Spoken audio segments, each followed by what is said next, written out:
Attention, stations on the network. Our broadcast will begin in 15 minutes from my mark. In 5, 4, 3, 2, 1, mark. That was your 15-minute time check, stations.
Attention, stations on the network. Our broadcast will begin in 10 minutes from my mark. In 5, 4, 3, 2, 1, mark. That was your 10-minute time check, stations.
Attention, stations on the network. Our broadcast will begin in 5 minutes from my mark. In 5, 4, 3, 2, 1, mark. That was your 5-minute time check, stations.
Attention, stations on the network.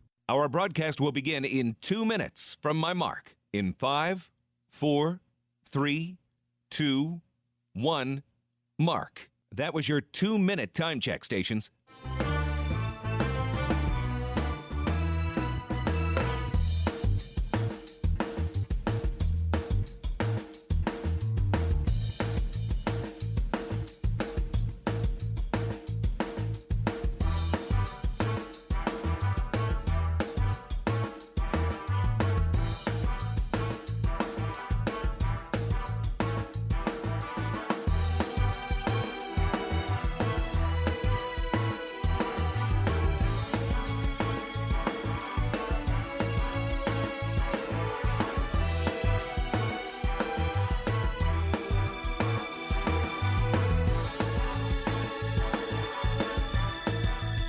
Attention, stations on the network. Our broadcast will begin in 1 minute from my mark. In 5, 4, 3, 2, 1, mark. That was your 1-minute time check, stations.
on the Hawkeye Sports Network from Learfield.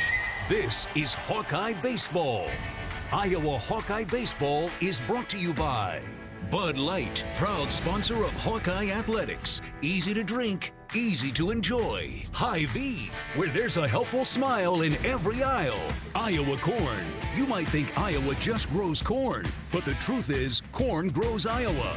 Brought to you by Iowa's corn farmers of the Iowa Corn Growers Association and the Iowa Corn Promotion Board. Also brought to you by Oak Knoll Retirement Community and by University of Iowa Healthcare. Changing medicine, changing lives. Hawkeye Baseball is on the air. From the Lone Star State and the Frisco College Baseball Classic, it's time for Iowa Hawkeye Baseball deep in the heart of Texas. Live from gorgeous Riders Park in Frisco, it's the weekend opener between the Alabama Crimson Tide of the SEC and the Iowa Hawkeyes. Good evening and welcome to the broadcast booth. I'm the voice of Iowa Baseball, John Leo. The competition ramps up as we near the end of the non-conference slate. First up this weekend in Texas, it's Alabama. Meeting for the first time, the Hawkeyes and Crimson Tide opened their weekends with the nightcap at Riders Park this evening. It's a pitching battle between two Tylers tonight. Tyler Guerin gets the nod for the Hawkeyes. Tyler Fay will throw for Alabama. A pair of two-loss teams clash in the Lone Star State tonight. It's the Crimson Tide and the Hawkeyes. Alabama and Iowa from the Frisco College Baseball Classic, with first pitch coming just after the top of the hour. A beautiful night for baseball as Iowa checks off its third state in 3 weekends after opening up the year in Arizona, playing in Florida last week, and now appearing in Texas for the 5th time in the last 6 seasons. Texas has been good to the Hawkeyes over the years, with some fun wins over number 1 LSU and Big 12 power Kansas State back in 2023. Iowa played Washington State around Dallas last year, a 4-game series with the Cougars. Plenty of stout competition this weekend, with Alabama tonight, Houston tomorrow, and Oregon State on Sunday. Oregon State and Houston completed a pitcher's duel before us this evening. They had the 2 o'clock game, and Oregon State won it 2-1. It came right down to the wire. Houston had the bases loaded with 1 out, trying to tie or take the lead in the 9th. Oregon State had to make an emergency call to the bullpen to bring in a new pitcher as their closer couldn't get the job done. Brought in another pitcher who came in, got a pop-up, and then a strikeout to seal the win for the Beavers. Iowa will see Oregon State on Sunday morning. The Hawkeyes play Houston tomorrow at noon. But first, tonight, it is Iowa 6-2 and Alabama 7-2, meeting for the first time in school history. Iowa out of the Big Ten, Alabama out of the SEC as the competition ramps up in Week 3 of the 2026 season. The Hawkeyes enter 6-2 following a 13-0 win over Wartburg on Tuesday in Iowa City. Let's relive some of the highlights. No balls and 2 strikes. Wilcox set from the belt. He throws over to first, and Troja picked off. He was leaning the wrong way, and Wilcox whipped it over there. Byrne comes set, the left-hander ready. He pitches to Schulte. Cooper lines into center field for a base hit. Well struck. Mitchell scores. Here comes Wolf. He'll touch home. Schulte sprinting to second. And it is a 2 RBI double. And the Hawkeyes on the board. It's 2-0. Count even at 2 with nobody out. Runner at second. The pitch. Delgado hits in the air. Deep to right center. Center fielder on the run in front of the track. He lays out. Can't make the play. Bounces and hits the top of the wall. Swales sprinting around third. Delgado headed for third. He's got a triple and he brings home Swales. Schlegel ready. The right-hander on an 0-2 count. He feels it and deals it. Strike 3 called. Beautiful breaking ball inside corner. Schlegel comes in, 3 pitches, 3 strikes, and a game winner. 13-0. Iowa beats Wartburg in 7 innings tonight. And so the Hawkeyes come into today's matchup 6-2. The Hawkeyes have also won both of their first 2 weekends, taking 2 of 3 in Phoenix and then 2 of 3 at FAU last weekend. If Iowa takes 2 of 3 this weekend, pretty good shape. So the Hawkeyes will look to get off on the right foot today against Alabama, as fans in crimson starting to file in down to the right. Plenty of black and gold starting to come into the stadium down to the left. Iowa and Alabama coming up just after 6 o'clock. We'll take a closer look at the Crimson Tide when we come back. This is Hawkeye Baseball from Learfield. At Mid-American Energy, our 1.6 million customers depend on our energy 24/7. That's why we work 24/7 to deliver the safe, reliable energy you need. To keep our 99.9% reliability record, we're enhancing our technology, improving resiliency, and investing in critical infrastructure. We're generating power from all available resources to cover any increases in demand. And we're innovating to ensure you always have the energy you need. Mid-American Energy, obsessively, relentlessly at your service. Hello, Iowa. Here's a promise. Wherever you are in this great state, University of Iowa Healthcare is here for you, even if you never walk through our doors.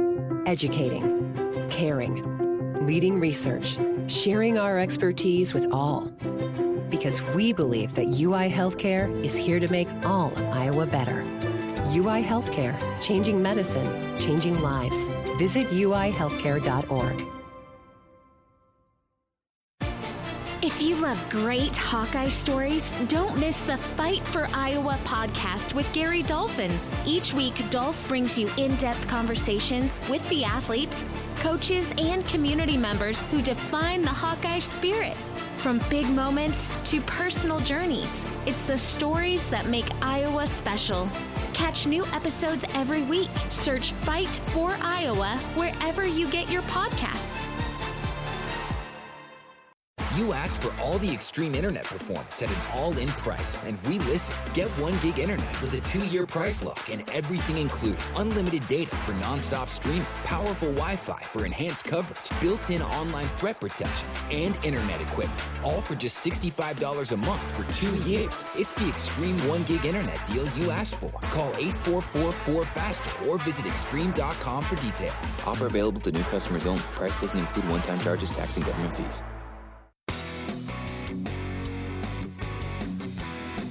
Welcome back to pregame coverage of Iowa Hawkeye baseball this evening, starting the weekend down at the Frisco College Baseball Classic. It's Iowa and Alabama this evening. Two teams meeting for the first time, have never met, Iowa and Alabama. And so we'll see them in baseball this evening. The Crimson Tide come in at 7-2. They swept Rhode Island recently. They took 2 of 3 from Washington State. In their midweek game, on Tuesday, they lost at nationally ranked Southern Miss 14-4. Head coach of the Crimson Tide is Rob Vaughn. That's a familiar name for Iowa fans and for Big Ten baseball. Rob Vaughn is in his 3rd season at Alabama, but he did spend 6 years at Maryland and was the head coach of the Terps when Iowa and Maryland met at the Big Ten tournament in the championship game in 2023 that Maryland, unfortunately for us, won. And so Rob Vaughn, a 2-time Big Ten champion, 2022, 2023 regular season, also the 2023 Big Ten tournament champions at Iowa's expense, unfortunately, that year. And then after that season, he moved on to Alabama. So he's in his 3rd year with the Crimson Tide.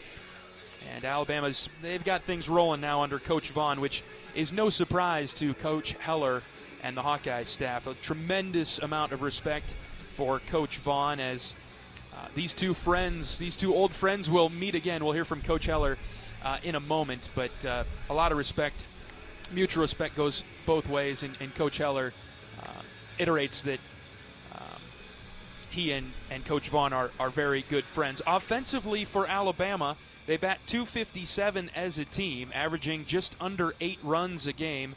They slug it pretty well at .444. They've got 14 home runs, 8 doubles on the season. A bit swing happy, 81 strikeouts, 56 walks. Here's where they're really dangerous too. They're very effective on the base path, 16 of 16 stolen base attempts this season for Alabama. And here's who we've got to watch out for in particular. Justin LeBron, he bats .267. That's a little bit low, but don't let that fool you. This is a preseason All-SEC first-team selection, a Golden Spikes watch list, which is the top amateur player in the country. He comes in with 5 home runs, 23 total bases on the season, hitting 8 of 30 with 9 stolen bases. He's the real deal. He'll play shortstop for the Crimson Tide. We'll have to watch for LeBron. He's the real deal for Alabama. Defensively, a team ERA of 4 flat. Opponents batting just .235 against Alabama, but some damage allowed. 9 doubles, 7 home runs, but only give up 4 runs a game. So they've got the pitchers to do a real nice job. Iowa will see Tyler Fay, right-hander, with a 1-1 record, a bit of an inflated ERA at 8.31. He has 12 strikeouts, 3 walks. We'll get a few more details on Mr. Fay as we continue on with our coverage. But he's hit 4 batters, which is a team high. Opponents bat .242 against Fay. He had 8 starts in 2025 with a .469 ERA, 55 2/3 innings pitched. He was mainly their Saturday starter. This season he has pitched on both of the Fridays for Alabama. Pretty good defensive team, fielding .977. Alabama, that's the quick rundown on the Crimson Tide out of the SEC. All right, we'll take a break. When we come back, we'll hear from Coach Rick Heller as he gets his team set to take on Alabama down at the 2026 Frisco College Baseball Classic. We're back in a moment. This is Hawkeye Baseball from Learfield. Our mission at Oak Knoll is to provide exceptional retirement living and health services through life care. I'm Steve Rowe, CEO. We are a not-for-profit life plan community and have served the Iowa City area for 58 years. Oak Knoll is located near the University of Iowa hospitals and clinics, Kinnick Stadium, Carver Hawkeye Arena, Hancher Auditorium, and downtown Iowa City. Visit our website at oakknoll.com to learn more. We are a proud sponsor of Hawkeye Athletics. Go Hawks! Hawkeye Nation, here's something big.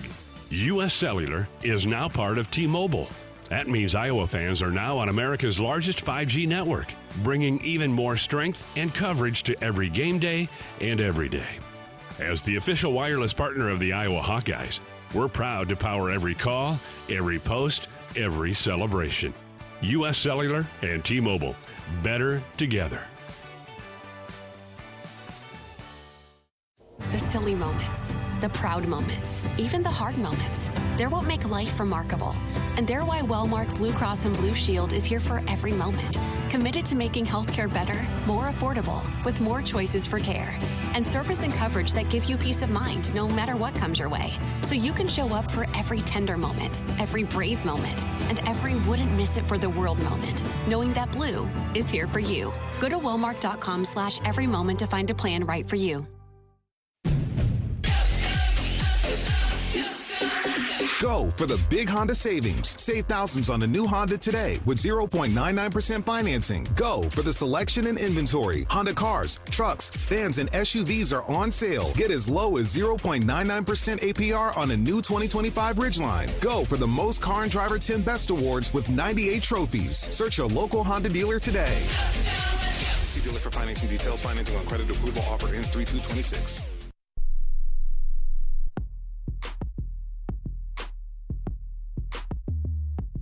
Welcome back to pregame coverage of Iowa Hawkeye baseball down in Frisco, Texas at the Frisco College Baseball Classic. Iowa opening the weekend with Alabama from the SEC. We're joined by head coach of the Hawkeyes, Rick Heller. Coach, before we talk about the weekend ahead, pretty clean performance against Wartburg. I imagine that went the way you planned. No, it did. It went really well, and was really pleased with our pitchers that threw in that game. And Brady Ferguson went out and gave us a really good start. And Carter Wilcox bounced back from the start at Northeastern, got him back out there, and he did a nice job for 2 innings. And then the rest of the guys that threw in that game all threw strikes. I think we only walked 1 in the game. And offensively, we had a big 3rd inning, scored 7 runs, and gave us a little breathing room, and we were able to get a lot of guys in the game. It was exactly what we had hoped. It went exactly how we hoped it would go. Okay, and as we turn our attention to this weekend, just the tournament as a whole, Coach, it's been a few years since we've been down here at the Frisco Classic, but one of our favorites, isn't it? Yeah, it is. It's a great tournament, and the guys at Peak Events do such a wonderful job running the tournaments, and anytime we can get in one of theirs, we're going to jump at it. We've been in Round Rock, we've been in Frisco, we've been in Jacksonville, Florida, and then next year we're going to be a new one for us. We're going to be at one of the Peak Event tournaments in Las Vegas in week 3. And sure. But this ballpark is beautiful. It's unique in how they build it. And, it's really a regional type atmosphere, which is what you hope to get in a tournament like this, and trial run for your guys, and experience that when you do get to the regionals, you've at least had something similar, even the Big Ten tournament. It's just a good thing for your guys mentally, to have to deal with a different type of environment and be able to stay present and just play the game. Is that the biggest thing you're looking to take away from this weekend, aside from a couple wins, of course? But is that really the main reason why you want to come to one of these tournaments like that? Well, I mean, you want to challenge yourself against good teams if you have the opportunity, and then it's just like I said. I mean, anytime you can put yourself in a tournament setting that's similar to what you're going to play if you make a regional. I mean, that's really the only practice you're going to get in the first 3 weeks for us, or 4 weeks this year with the bye in week 4. But conference starts next week, so you got to test yourself at some time, and this is as good a way to do it as any. We've steadily ramped up the competition, Coach. Started with the neutral site, then went true road games last weekend. You happy with the progress so far for the first few weeks? Yeah, I think we've made steady progress, other than a little letdown offensively on Sunday that cost us a game. But the pitching staff has been on a steady improvement, and that's great to see. We've been playing really well defensively, and can't complain offensively. We've had all but one where, even in the one Sunday that I'm complaining about, we had our opportunities, and the randomness of our game got us with some bad hops and stuff like that. Ball that went right to the second baseman, and for the double play when Gable hit the ball off his foot. I mean, just stuff like that would have put us ahead and won the game. But we also had some guys at the bottom part of the order that didn't have some good at bats when we really needed it. But the top 5 guys have been pretty solid and consistent all season. As we look at Alabama today, the first opponent of the weekend, what stands out about them? You got a relationship with the head coach a little bit too. They're a good team, and we're going to see a starter that had a lot of experience in the SEC last season. Bumped him up to the Friday night guy. Good arm. He's going to look the part. Up to 95. 4 pitches, and throws a lot of strikes. And they play good defense, and they're well coached. Coach Vaughn is a great guy and a good friend of mine, and he's done a really nice job with the Alabama program to this point. And, but when I say that, it's like this team that we have, if we just do the things that we are actually, that we're good at and what we focus on, we're going to give ourselves a chance against anybody. Now, it's a fine line. The line's a little finer when you play a team like this. I mean, you give freebies away tonight, you're probably going to lose.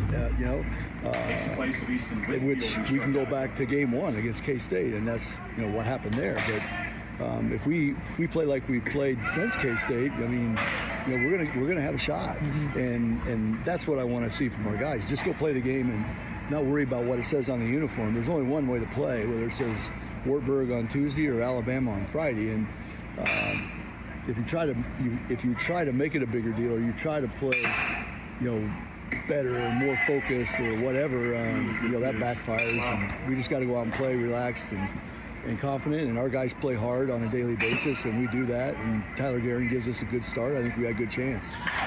I think you got the leadership on this team, Coach, that won't allow for the swings of the, man, we're playing Alabama tonight. We really got to bring it. There won't be any of that. Just go play the game. Is that right? No, that's what you hope, because that's what we talk about from the time they arrive. And in August when they get here, and having a bunch of guys on the position player side who've been through the battles to really help the young pitchers, because that's really where it's at, the splits between the pitching and the, we have an older group of position player, younger group of pitchers, and it really, like you said, it really helps out when you've got that older group of position players who can talk to those guys and just keep them where their feet are, which is where they need to be.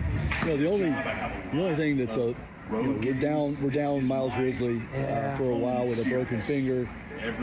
Got hit with a pitch late in the game against FAU, and bad break on his middle finger on his right hand, and he's going to be out for a while. So that's disappointing. You're not having Miles. You lose your 3-hole hitter in your center fielder. That's a tough blow. And then Logan Bundy's going to. We'll talk more tomorrow, but Logan's going to give it a go tomorrow, and that always makes you a little uneasy just because of how he came out last week, but everything seems to be settling down. Probably a few less pitches than what he would normally throw would be the plan, but happy to see that he's going to be back out there. That any innings that he can give us is going to help. Sure. With Earlbeck being out, and we couldn't afford to have two of those guys out. It makes it a lot tougher. Somebody's got our voodoo doll out there, Coach. This injury bug. Hopefully no more. How about that? Hopefully no more is right. When you look at this particular matchup with Alabama, where are the strengths? Where do we have the advantage against the Crimson Tide today? What do you think? Well, Faye, their pitcher, like I said, we're going to get some pitches over the plate to hit, and he's going to make you beat him, and that's been what Marty Sullivan, our hitting coach, has been talking to the guys since Wednesday when we started practicing after the Wartburg game. We started focusing on Faye. It's like you're going to get hittable pitches, and when you do, you got to do damage. You got to put it and play hard and do some damage. But like any time, if you go up there and you chase out of the zone, you swing at balls, then there's no hope for you. I mean, and that's what you heard me address Sunday. Was first time all year we just helped them out. I mean, we bailed them out of so many jams because we chased outside the zone, and that's what we trained. That's kind of our superpower. And when we go away from that, we're not a very good offense. And when we do, we're pretty special 1 through 9 because it is a 1 through 9 offense. That's what we need to do tonight. And then when we do get opportunity, we need to put some pressure on them and make them make plays. And on the other side, if Tyler just mixes and changes speed, I like the matchup, and I like the fact that we've been playing solid defense. In this ballpark, we'll see how it goes, but this ballpark usually plays really big. Okay. Like last night, we were destroying balls in BP, but after it got dark, they weren't going anywhere. And the wind's kind of blowing in from right field right now, and I've seen some balls here. It's about in the 80s right now, and it's not much of a breeze, but the ball's hasn't carried since I've been watching this game prior to us interviewing. And so you can get away with some stuff in the air, by just pounding the zone and letting the defense play. That's what we need to do. And then, of course, the other wild card is when you go to the bullpen, those guys got to come in and pound the zone as well. When we look at this weekend as a whole, Alabama, Houston, Oregon State, some pretty good teams here, and your program's a pretty good team. Is there a chip on the shoulder type of deal against the SEC, against a team like Oregon State? How do you play into that, if at all? You heard me talk to them before. All we worry about is us. We worry about what we can control and look at the scoreboard at the end of the game. If you've done a good job at playing the game the way it's supposed to be played, made them earn it, took care of ourselves, not worry about all the clutter of who's watching or who's here, or all the BS that you have no control over that causes guys to get outside of themselves. If we just do what we are trained to do, I feel really good about where we're at. Does that mean we'll win? No. I know we'll have a shot, if we play like we're capable. But if not, it's a tournament where if you have a letdown or you play poorly or a guy on the mound struggles, it could get ugly in a hurry too, and that's the risk you take when you play the better tournaments. Excited for the challenge today, Coach. Good luck against Alabama. All right, thanks, John. Head coach of the Hawkeyes, Rick Heller, on our pregame show from Riders Field in Frisco, Texas. It's the Frisco College Baseball Classic. Iowa from the Big Ten, Alabama from the SEC. First pitch coming up in a bit as we get ready to roll from the Lone Star State, deep in the heart of Texas. Back in a moment. This is Hawkeye Baseball from Learfield. Despite the unshakable Iowa-Corn Cy-Hawk rivalry, there is one thing Iowa State and University of Iowa fans can both agree on: getting hyped for Unleaded 88. It's cleaner burning and better for your engine, and it's cheaper than other fuel options, making Unleaded 88 the clear fuel choice. If Iowa Corn Cy-Hawk rivals can agree on it, you know it's worth the hype. So pump it up with Unleaded 88, grown by Iowa corn farmers. Hey Hawks, this is Coach Ben McCullum inviting you to join me for Hawk Talk live from the Watermill Kitchen and Bar inside the Hyatt Regency. We'll talk Hawkeye hoops, answer any of your questions, and get a behind-the-scenes look at Iowa men's basketball. If you can't make it there, check out the full schedule at HawkeyeSports.com to listen. Go Hawks.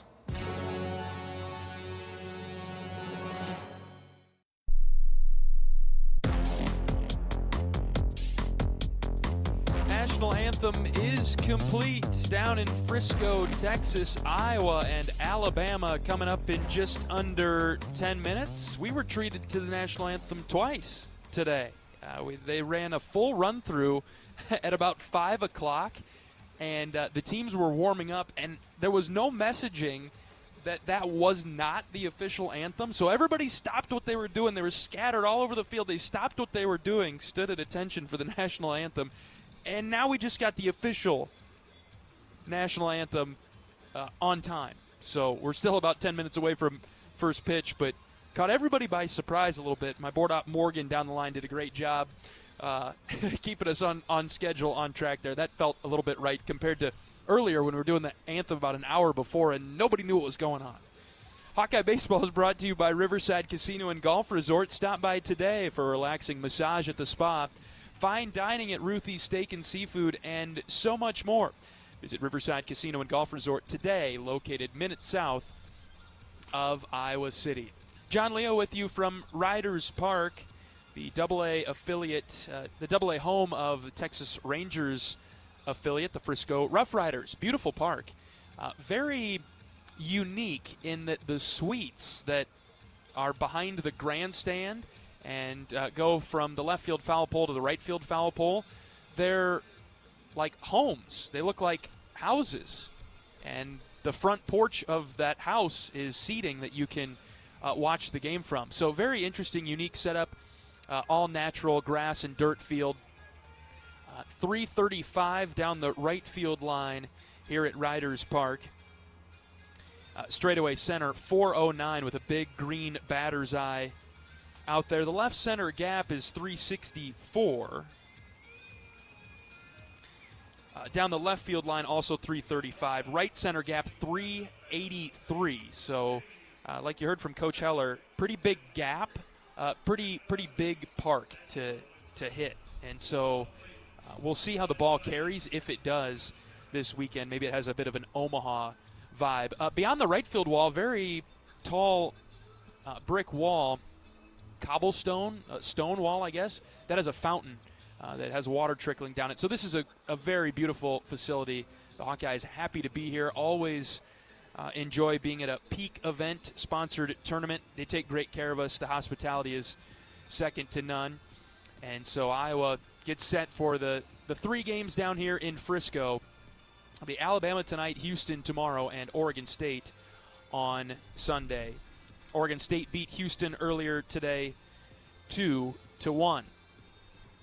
I've got my broadcast partner, John Evans. He's coming back eventually. He'll work most of the home games with me. We'll see when John makes his debut. I look forward to having my partner in crime back with me in the broadcast booth so we can get back to John squared. I miss giving a fist bump to my buddy that usually sits to my right. But I'll have Luke Sheridan up with me in the booth today, one of the head managers for the Iowa baseball team. Ryan Campbell, the other head manager, he's down in the dugout and the bullpen. So Luke will be up here. Luke and I have a pretty good record together as he's tracking stats. Iowa 6-2 on the season, and for the most part, Luke's been up here with me. So I do have some company up in the broadcast booth, but we'll get John Evans back eventually. Iowa 6-2 on the season. They've got the 4th best batting average in the country at .371, 36 extra base hits. They're 27 doubles.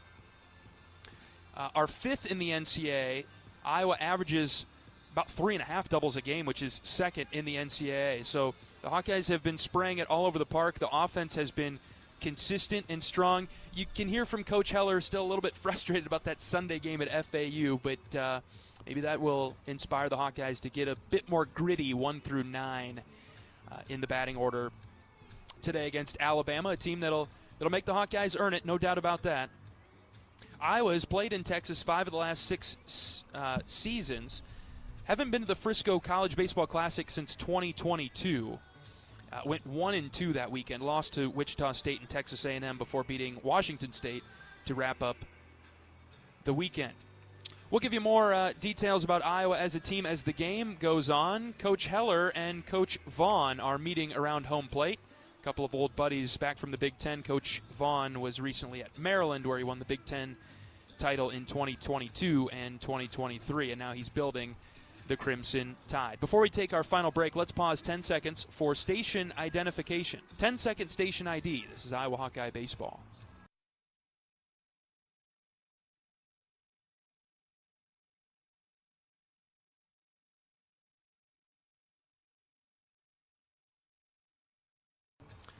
All right, when we come back from this final pregame break, we'll get you starting lineups, and then we'll be ready for first pitch, Iowa and Alabama from the Frisco College Baseball Classic. Back in a moment. This is Hawkeye Baseball from Learfield. You power your day with passion and purpose. It's the same for Alliant Energy. We're modernizing the grid, blending new, renewable, and traditional energy sources to meet growing demand safely and reliably. We're rising to the challenge to meet your energy needs today and for generations to come. Visit AlliantEnergy.com/poweringBeyond to learn more. You're a Hawkeye. You named your dog Kinnick and your cat Herky. Your morning alarm is back in black. Yep, you're a Hawkeye. And now it pays to be a Hawkeye with a Hawkeye account from Community Choice Credit Union. Low fees and great perks, plus Iowa exclusives like your choice of a Hawkeye-powered Visa debit card, Iowa merchandise, and exclusive giveaways. You've spent more time at Finkbine than you have at your office, so we know you're a Hawkeye. Now make it pay with a Hawkeye account from Community Choice. Learn more at HawkeyeAccount.com.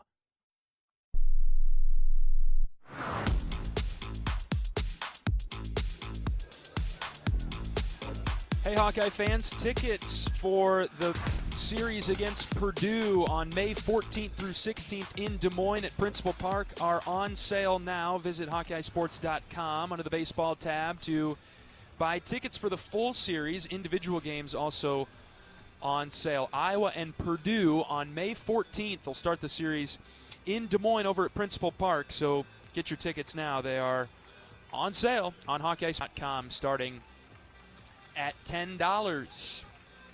Back in Des Moines for the 3rd straight season. We've got a lot of baseball to play before then.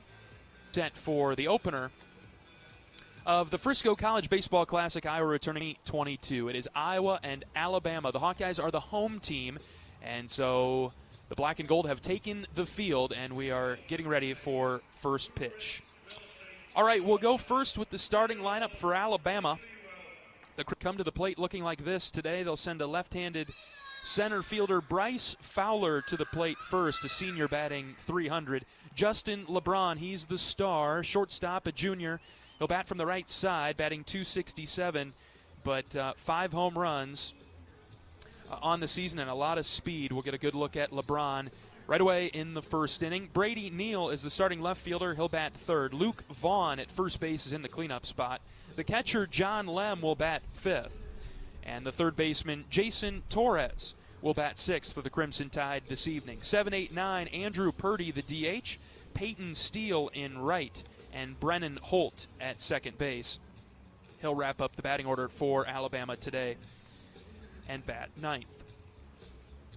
Defensively for Iowa, on the infield left to right, Ben Swales gets the start at third, making his third of the season. Cooper Schulte has started now all 9 games for Iowa. He'll be at short. Gable Mitchell at second, Caleb Wolf at first. Outfield left to right, Joey Narrett, Jalen Ziegler in center, Kellen Strohmeyer in right. No Miles Risley for the time being, battling an injury. We'll get Miles back eventually. But for now, Jay-Z will roam center field for the Hawkeyes. Max Burt is the starting catcher, making his 6th start for the Hawkeyes behind the dish. And starting on the mound for Iowa is right-handed sophomore Tyler Guerin with a 9 flat ERA, a 1-1 record. He had 1 good start, 1 not-so-good start. Let's have a good start from TG today. He's thrown 8 innings this season. Looked much better against Florida Atlantic, where Tyler threw 5 innings, gave up 1 run, 4 hits. He walked 1 and struck out 2, picked up the win over the Owls to open the series last weekend. All right, we're ready to roll. Bryce Fowler, left-handed hitter, is in the box for Alabama. First pitch from Tyler Guerin is ripped foul over to the left. Good start for Guerin to get ahead. First pitch came in at 6:06 Central Time. Tyler, the tall right-hander, from the wind-up pitches, and he missed outside 1-1. Fowler batting an even .300. Started all 9 games, now 10 for the Crimson Tide. 1-1 pitch from Guerin. Just inside. Missed with the fastball. Joseph Smith is our home plate umpire this evening. Eddie Newsom at first. Andrew Fulton out there at second. 4-man crew complete with Seth Buckminster at third. 2 balls and a strike. Guerin trying to get back in the strike zone. The pitch. Off the plate, in again, 3-1. Good-looking pitch from TG. Didn't get the call.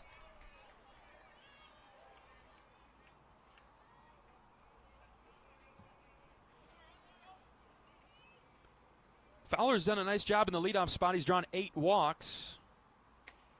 Make it 9 as Guerin does not get the call on that pitch either. Firm fastball just off the plate, in. Leadoff walk, and Fowler is on. Now we'll get a look at Justin LeBron, preseason All-SEC first-team selection. Golden Spikes watch list. Right-handed hitter, batting .267. Short lead at first. Guerin deals inside, just about hit LeBron. Tyler's missed now on 5 in a row.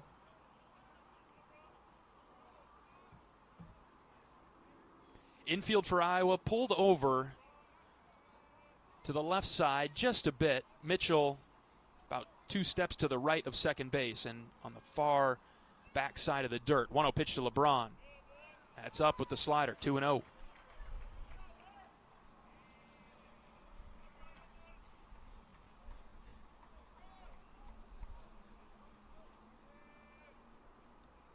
Short lead at first. Wolf keeping Fowler around the bag. The 2-0 pitch. Inside, ball 3. Coach Heller talked in pregame as the competition has improved. The margin for error very slim, especially when it comes to free bases. 3 balls, no strikes. And the pitch from Guerin. That's a cross for a strike, 3-1.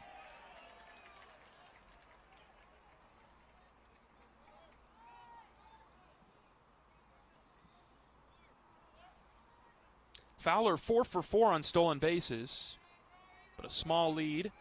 And now Tyler will throw over just to keep him even closer.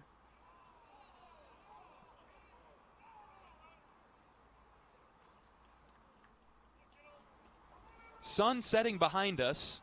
The entire field is void of the sunshine, so no shadows to play into effect here. As LeBron cranks one to left, Narrett moving back. Joey caught it in front of the track, and Fowler has to retreat to first. So Tyler does a great job to battle back and get LeBron on the fly out to left. He threw his hands at a slider that was low and away, and he tried to pull it, and LeBron flies out. That's a big first out for TG.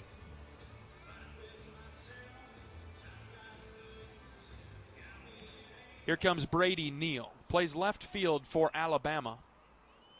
No score, just underway in the first. He shows a bunt, and Tyler missed the fastball up and away. 94 from Guerin.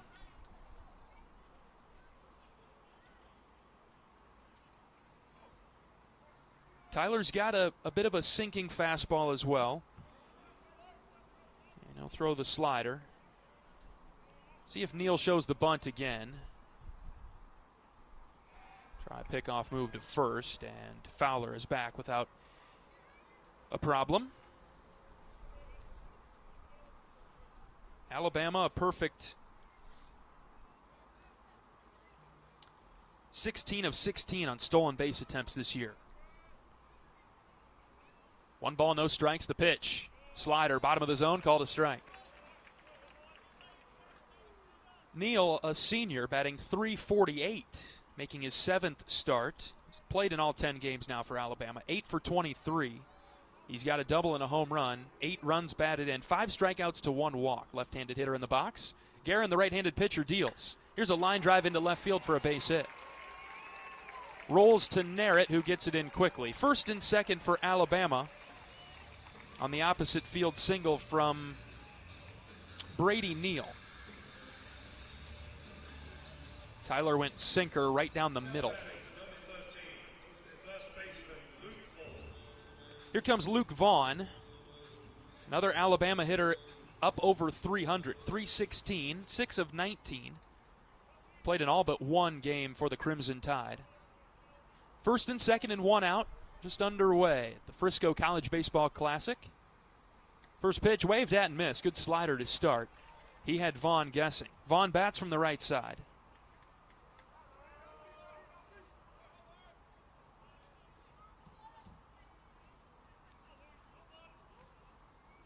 Righty on righty matchup as Guerin comes set. The tall right-hander checks the runner at second, who's got a pretty big lead. Now the pitch. Slider, bottom of the zone, outside corner as well. Good pitch. Vaughn did not swing at it. Maybe he should have. It's a called strike.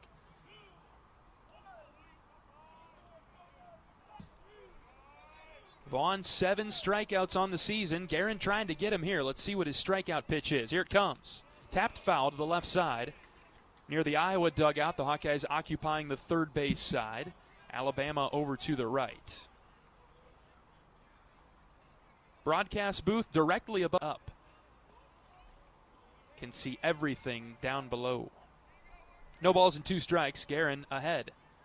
The pitch from Tyler. Hit well to left. This is trouble. Narrett on the run. He will watch it go. Luke Vaughn, his 4th home run of the season. It's a 3-run shot to left.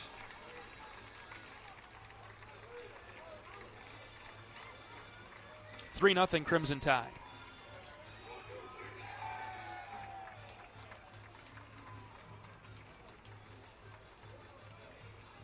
Slider, bottom of the zone. Vaughn was ready for it, and he golfed it to the home run terrace, a shed out there in left. Hit it 400 feet.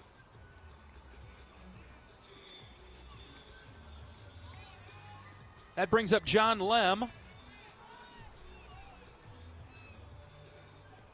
He's the catcher for Alabama.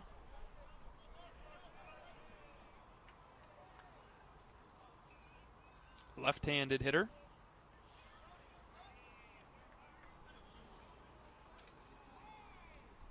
First pitch from Guerin.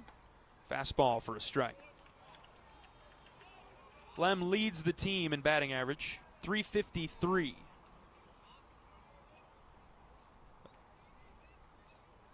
But a handful fewer at bats, just 17 on the season. 5 singles, 1 home run. 3-run home run moments ago from Luke Vaughn puts Alabama up early. Guerin ahead 0-2 on Lem, the pitch from Tyler. Called third strike, outside corner. Nice job by Tyler to get back on the saddle. 2 down. And here comes Jason Torres with the bases clear and 2 down.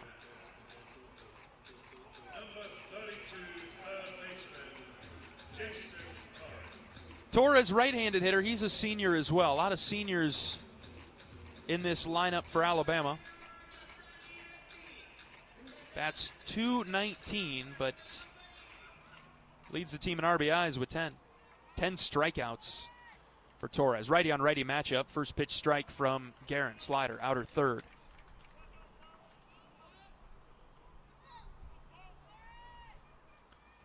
So Iowa trails 3-0 in the top of the first. We'll have some work to do, plenty of time to do it. 0-1 pitch from Guerin. Fastball outside, 1-1. Iowa will have Gable Mitchell, Caleb Wolf, and Cooper Schulte due up when we get to the bottom half of the inning. Guerin trying to hold it at 3-0.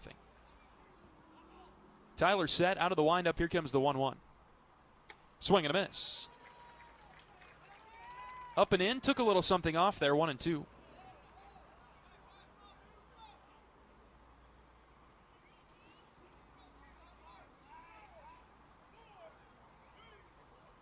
Tyler winds and fires the 1-2 pitch. Swing and a miss. He got the slider by Torres. Couple of strikeouts in the inning for Tyler Guerin, but Alabama throws the first punch. It's a 3-run home run from Luke Vaughn, and the Hawkeyes will look to answer in the bottom of the first. We're back after this. This is Hawkeye Baseball from Learfield. Our mission at Oak Knoll is to provide exceptional retirement living and health services through life care. I'm Steve Rowe, CEO. We are a not-for-profit life plan community and have served the Iowa City area for 58 years. Oak Knoll is located near the University of Iowa hospitals and clinics, Kinnick Stadium, Carver Hawkeye Arena, Hancher Auditorium, and downtown Iowa City. Visit our website at oakknoll.com to learn more. We are a proud sponsor of Hawkeye Athletics. Go Hawks! Save time when you shop online with Hy-Vee. Hy-Vee makes it easy to order groceries online through our app or Hy-Vee.com. Pickup is always free. And if you have a Perks Plus membership, you get free delivery and free express pickup. Shop online with Hy-Vee and you can create and save grocery lists, shop the sales, and get fuel savers. Talk about convenient. Order groceries online today. Check out Hy-Vee.com or download the Hy-Vee app.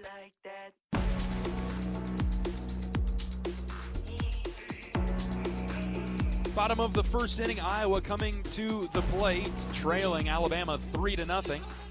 After the Crimson Tide hit a 3-run homer in the top half of the inning, Iowa looks to respond with this lineup today. Gable Mitchell to lead things off and play second base. Caleb Wolf batting second at first. Cooper Schulte is the shortstop, and he'll bat third. Middle of the order for Iowa today, Kellen Strohmeyer in right, Joey Narrett in left, and Matthew Delgado is the DH. 7, 8, 9, Ben Swales, Max Burt, and Jalen Ziegler. That group of Hawkeyes will take on right-handed redshirt junior Tyler Fay, a 6'5" right-hander from Doniphan, Nebraska. Made his way down to Alabama. He's got a 1-1 record with an 8.31 ERA, 12 strikeouts, 3 walks, 242 opponent batting average. He's hit 4 guys this season. Fay made 8 starts in 2025 and had a 4.69 ERA and 55 2/3 innings pitched. Fay got hit with the loss against Washington State on opening day, as Gable Mitchell is in the box and swings at the first pitch and nails it foul over to the left. Fay went 3 2/3 against the Cougars. 5 hits, 5 runs, 7 strikeouts, 1 walk through 76 pitches in nearly 4 innings. Mitchell takes a strike up and in at 95. The Alabama pitcher got the win against Rhode Island most recently. 5 innings, 3 hits, 3 runs, 5 strikeouts, and 2 walks. 0-2 on Mitchell. The pitch. Gable skies in the air down the left field line. Third baseman Torres giving chase and foul ground. And they will all run out of room as the left fielder and shortstop were nearby. Ball winds up hitting off the netting, which protects fans from foul balls. They've got the netting that extends all the way down to the foul poles here because this is a pro ballpark.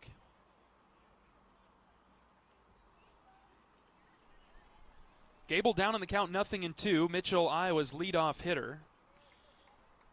5-17, scorching hot start to the season. 0-2 from Fay. Gable sends on the ground to third. Torres will charge and pick it off the dirt. Throw to first is in time to get Gable, as Vaughn had to pick it out of the dirt. One down.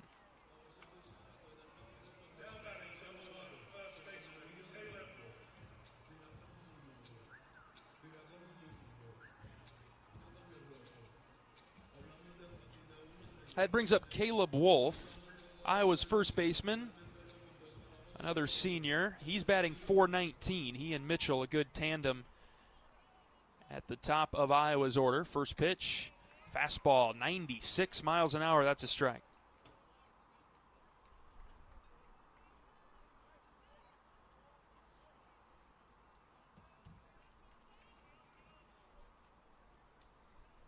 Oh, 1 to Wolf.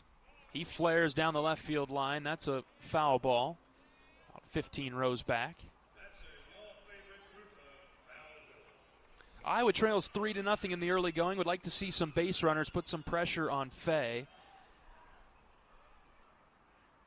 He's thrown a lot of strikes early. The 0-2. Ground ball again to third. Torres gloves it off to the side. Throws it over. 2 down. Fay got up to 97 there. He's a 92 to 95 guy for the most part. See if he can hold that velocity. A couple of ground outs for Iowa. Here comes Cooper Schulte.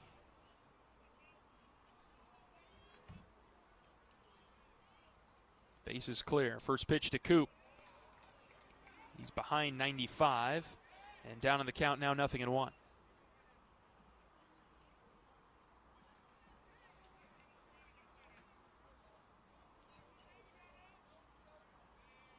Schulte has started all 9 games for Iowa at shortstop. The 0-1 is a slider that dots the outer edge. Good pitch from Fay. 0-2.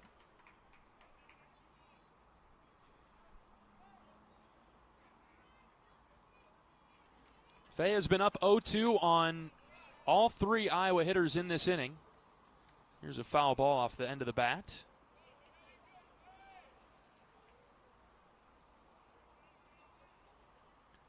And so the Alabama pitcher has done a nice job getting ahead early. 0-2. Cooper hits high to left field. Neal moving back. He's got room, though. Cooper just got under it, and he flies out to left to end the first inning. 3-0. Alabama holds the lead. We're back for the second after this. This is Hawkeye Baseball from Learfield. Hey fans, I know you'd do anything for a win on game day and an ice-cold Bud Light. Because whether you're tailgating in the parking lot or parked on the couch, sitting on your lucky stool at the bar, or standing in the fan section all game long, the clean, crisp taste of Bud Light turns a win into a win-win. And there's nothing easier to enjoy than that. Bud Light. Easy to drink, easy to enjoy. Enjoy responsibly. Anheuser-Busch Bud Light Beer, St. Louis, Missouri. Hi, this is Coach Jan Jensen inviting you to join me for Hawk Talk, live from the Watermill Kitchen and Bar inside the Hyatt Regency at the Iowa River Landing. We'll talk Hawkeye women's basketball, answer your questions, and have a lot of fun along the way. The show airs weekly on the Hawkeye Radio Network. Check the full schedule at HawkeyeSports.com. I'd love to see you there. Go Hawks!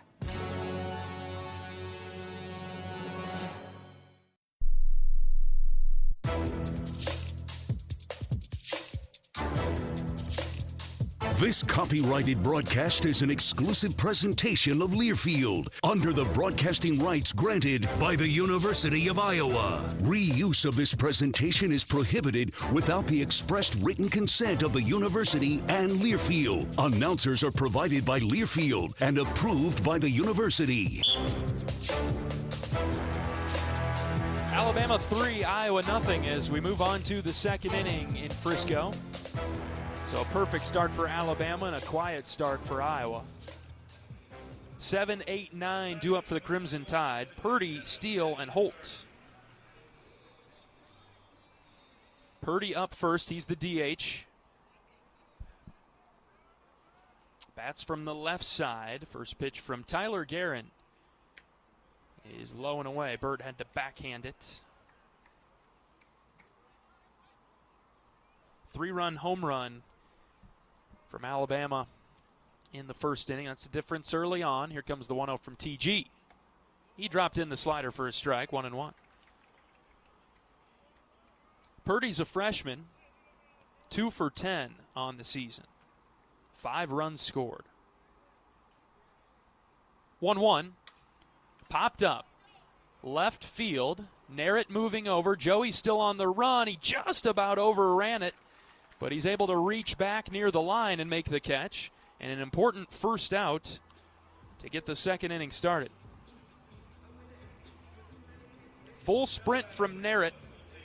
He came in a bit and he was hauling towards that left field line. 1 away for Peyton Steele. Steele's a right-handed hitter. Starts in right field for the Crimson Tide. Guerin flew open and missed low and away.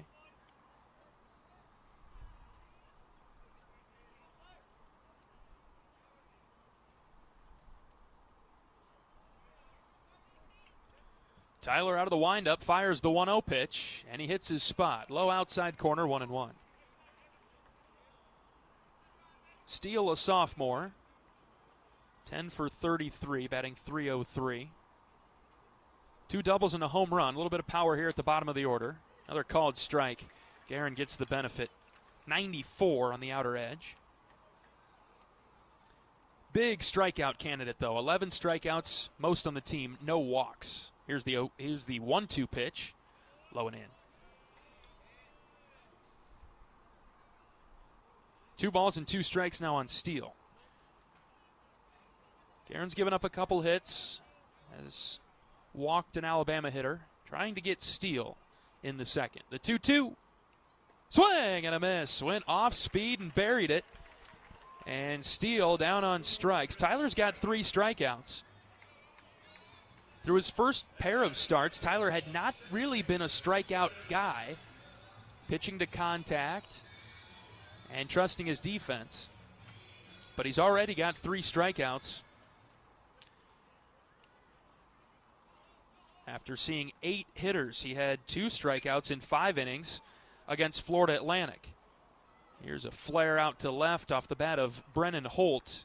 Just foul. That would have been trouble. Into that left field corner there. Narrett tracks it down, but fortunately a foul ball.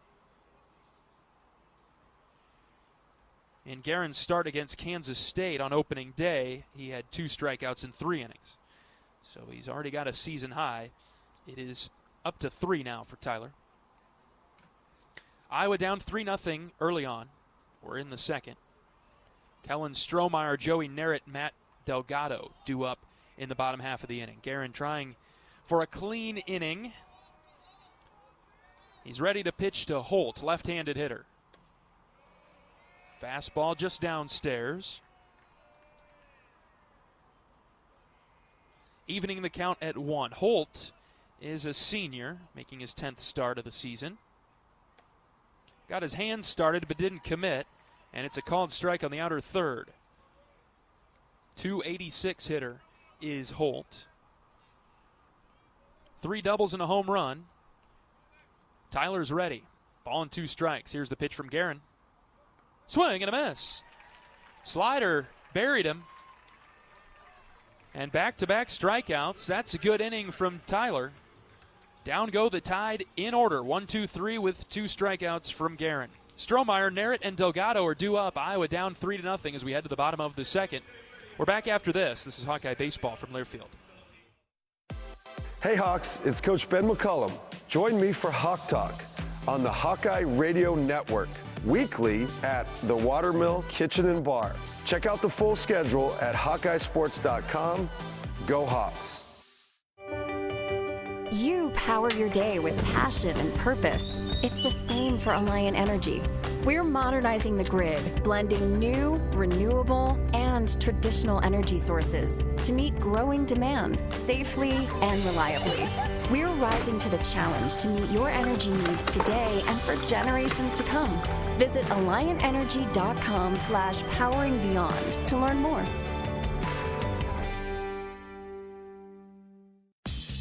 Hey, it's Coach Jan Jensen. Join me for Hawk Talk on the Hawkeye Radio Network weekly, live at the Watermill Kitchen and Bar at the Iowa River Landing. Check the full schedule at HawkeyeSports.com. Go Hawks!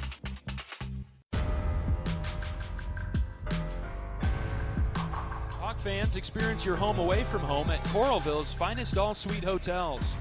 Homewood Suites and Home 2 Suites by Hilton each offer guests spacious suites, complimentary breakfast, 24-hour fitness center, a pool, a hot tub, guest laundry, and convenient locations. Let their warm and friendly staff take care of you and your family when you visit Hawkeye Country. All right, it's 3-0 Alabama. We're on to the bottom of the second. Iowa went down in order in the first, and so 4, 5, and 6 are due up. Strohmeyer, Narrett, and Delgado. 11 pitches for Fay in the first. Strohmeyer slaps the first pitch that he sees foul deep to left. Iowa throwing 4 left-handers at Fay. 4 of the first 5 hitters will be from the left side. Strohmeyer sends one foul in the same spot again over to the left.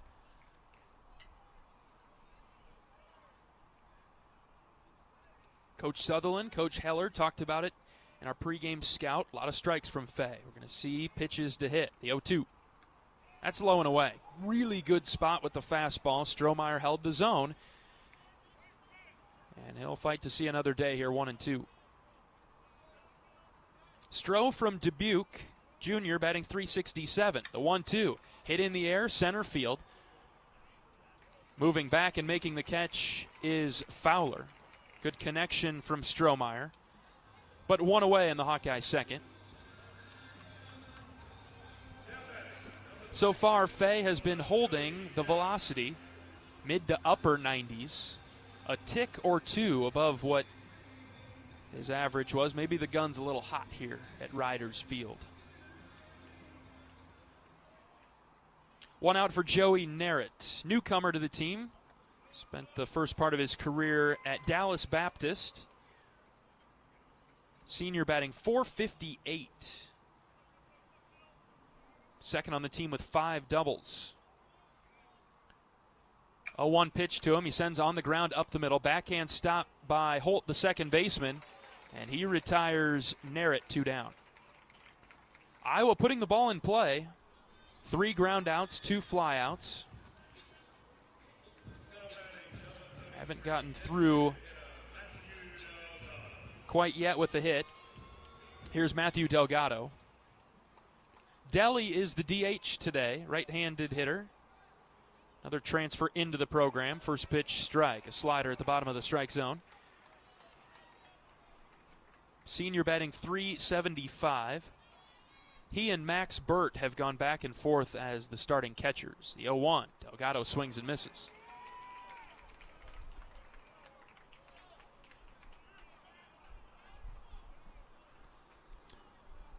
Tyler Fay is pounding the strike zone. This is pitch number 20. And he's ahead 0-2. Delgado sends one up the middle and past a diving LeBron into center. Matt Delgado has Iowa's first hit. It comes with 2 outs in the second. And Delgado's on-base streak moves up to 22. Dating back to last season, 22 games in a row that Delgado has reached. He's on with a 2-out single, and here comes Ben Swales. First pitch to him is hit on the ground, left side. LeBron dives the other way this time, and it's through into left field for a base hit. Back-to-back singles from the Hawkeyes. The bottom half of the order, Delgado and then Swales.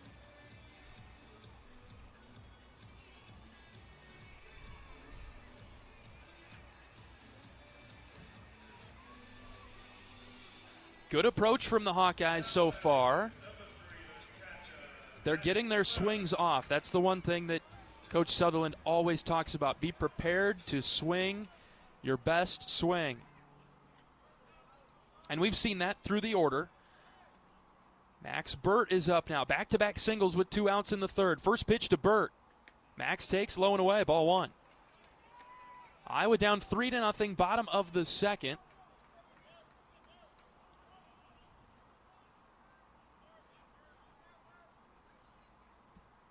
Two outs, runners at first and second. 1-0 pitch to Burt. Swing and a miss, and he let go of the bat. Look out in the dugout over to the left. Heads up.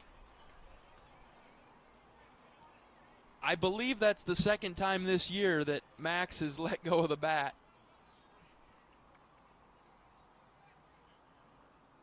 Let's get him some adhesive on that.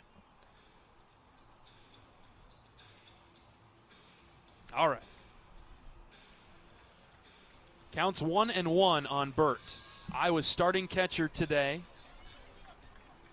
Sophomore from Mason City, batting .462, 6 of 13 on the season, looking for his 7th hit of the year here. Iowa scrapping to get on the scoreboard. First and second and 2 outs. 1-1 pitch to Burt. That's outside. Snap throw to first. It's thrown into right field. Delgado pops up. He'll take third. Coach Pearson gives him the stop sign. The catcher, Lem, tried to pick off Swales, who was far off the bag. It was a poor throw. It might have been close at first had it been a good throw. But it wasn't a good throw. And so Delgado advances to third on the E2. And the spot tightens now. 2 balls and a strike. Can Burt get Iowa on the board with a base hit? Fay steps off the rubber.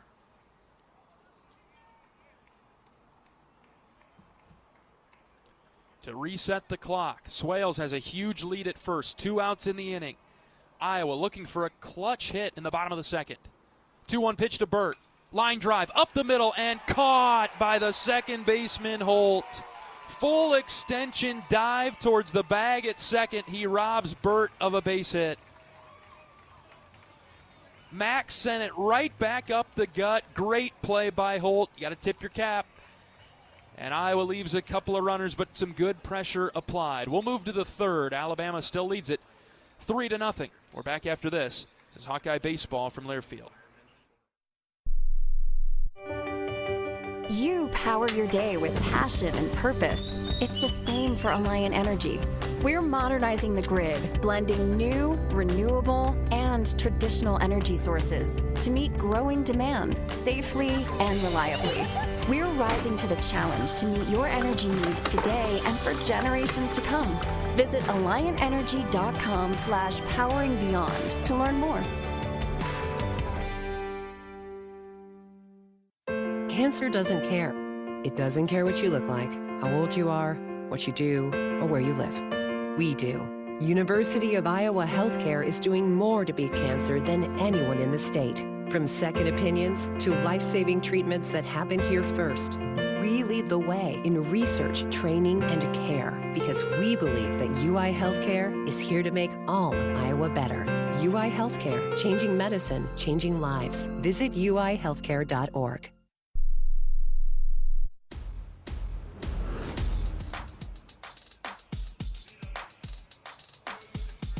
This scoreboard update is brought to you by Community Choice Credit Union. High fees, unfair charges, no early paydays, no bank you. Become an unbanker instead at Community Choice. A couple of finals we'll run by you quickly. Purdue over Marist 9-4.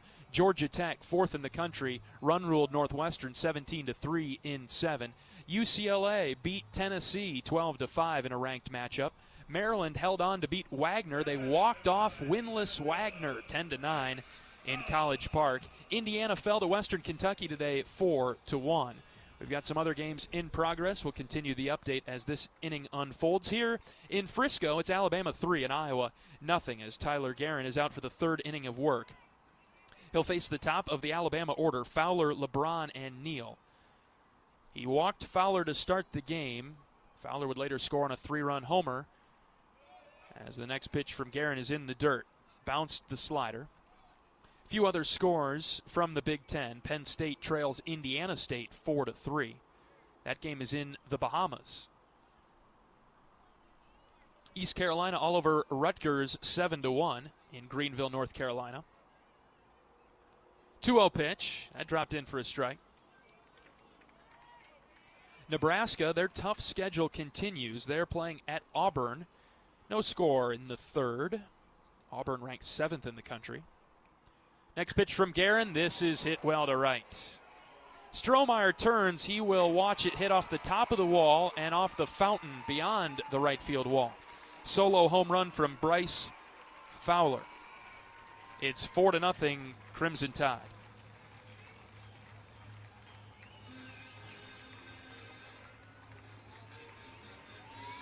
Middle fastball at 93. Fowler was ready, and the lefty yanked it to right.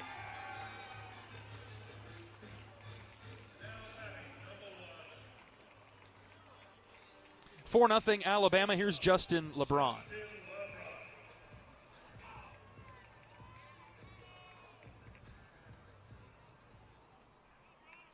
Righty on righty matchup. Guerin got LeBron to fly out to left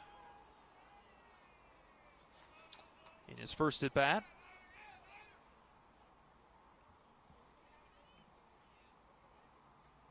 Guerin's next pitch, swing and a miss. Slider with good movement at the bottom of the zone. LeBron's back foot slipped out from underneath him as he offered at that pitch. 2 home runs in the game for Alabama. As LeBron skies one to right center field. Ziegler moving over. It's the center fielder, Ziegler, who makes the catch. 1 down. 16 home runs on the season for the Crimson Tide.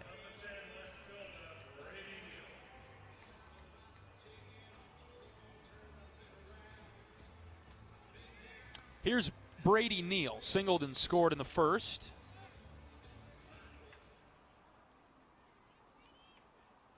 Tyler's ready. First pitch to him. Breaking ball low and in. Tyler doesn't like the ball, so he's going to get a new one. Iowa's got some activity in the bullpen. Just some bodies down there. Nobody throwing quite yet.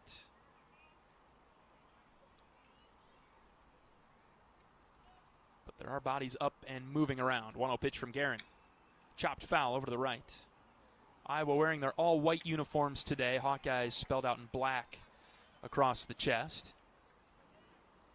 White pants, the black caps in the field with the black bill. Gold block eye on the front panel. 1 ball, 1 strike on Brady Neal. Next pitch from Guerin. Drifted outside, ball 2. Alabama, gray tops and bottoms. The crimson numbers with white trim. And the crimson hats when they're in the field. Good pitch from Guerin. Sharp movement on the slider, and Neal, his swing was over the top of it. 2 balls, 2 strikes. Guerin working quickly. The next pitch. Fouled back to the screen. Challenged him high with a fastball. And Neal just barely got a piece of it. It's Alabama 4-0. Crimson Tide with 3 hits, 2 of them the long ball. Here's the 2-2. Ground ball right side. Wolf waits for it, takes a high hop. He snags it and then sprints to the bag to retire Neal unassisted. Nice job by Caleb Wolf to hang with that ground ball. The last hop, kind of like we saw last weekend at Florida Atlantic. The last hop took a high hop, and Wolf had to hang with it, and he did so nicely.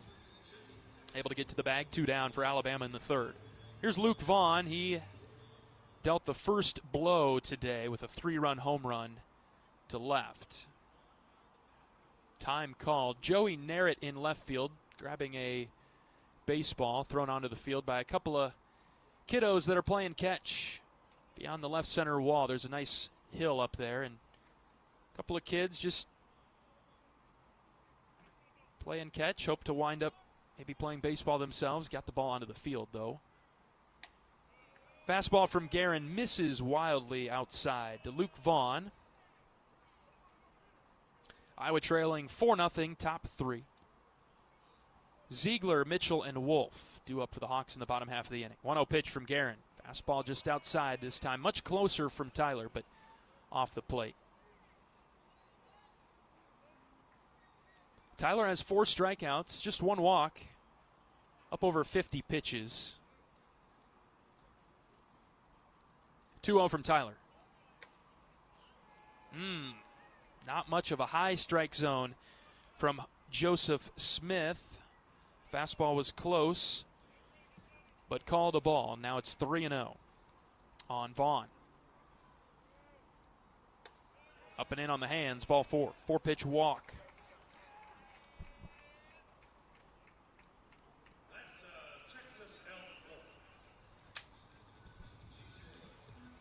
Still 2 outs. Here's John Lem. Guerin struck him out in the first inning. He's one of 4 Alabama punch-outs. Guerin from the stretch now. Short lead at first from Vaughn. Tyler's ready, and in fact, he'll throw it over to first to keep the Crimson Tide base runner around the bag.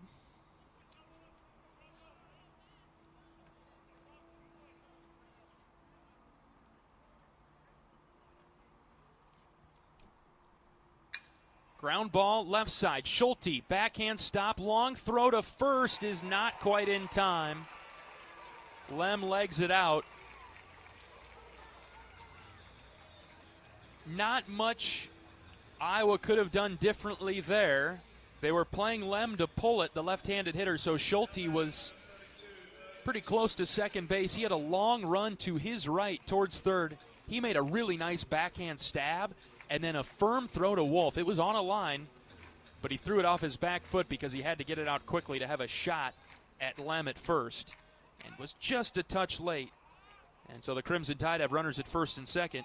2 outs for Jason Torres. First pitch to the third baseman is in the dirt, buried, and Burt knocked it down.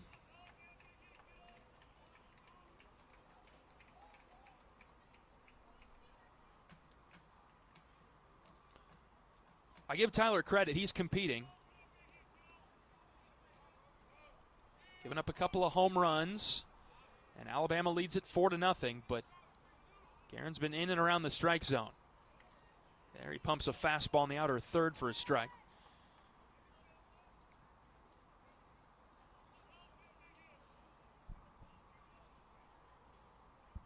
Torres is 0 for 1. He is also a strikeout victim of Guerin. Counts 1-1 with 2 outs. The pitch dropped low and away, just off the plate, and it's 2-1.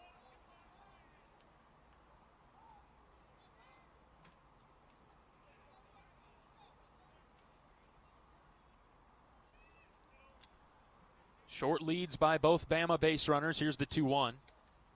Just outside, nibbling that corner, but not getting the call. Tyler is calling time.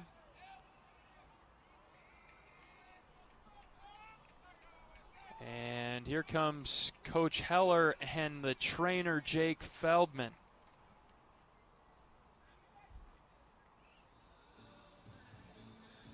Tyler received the ball from Burt and immediately pointed to the dugout.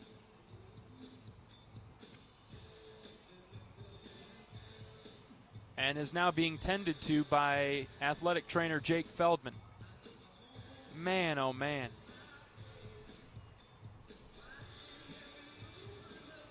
Iowa already down Brody Earlbeck, injured before the season. Logan Rundy lasted an inning and 2/3 last weekend at Florida Atlantic before having to come out of the game. And now Friday night starter and ace Tyler Guerin being tended to by the athletic training staff. Just cannot believe it.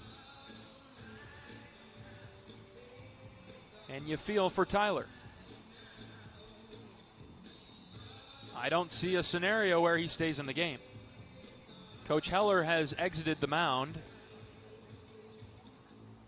and has grabbed a walkie-talkie. He's headed towards the bullpen. Got to get somebody in the game. Boy, I tell you. Tyler's done in the third.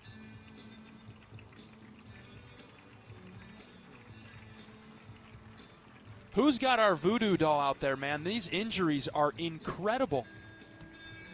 You feel for Tyler, who exits the game in the third inning due to injury.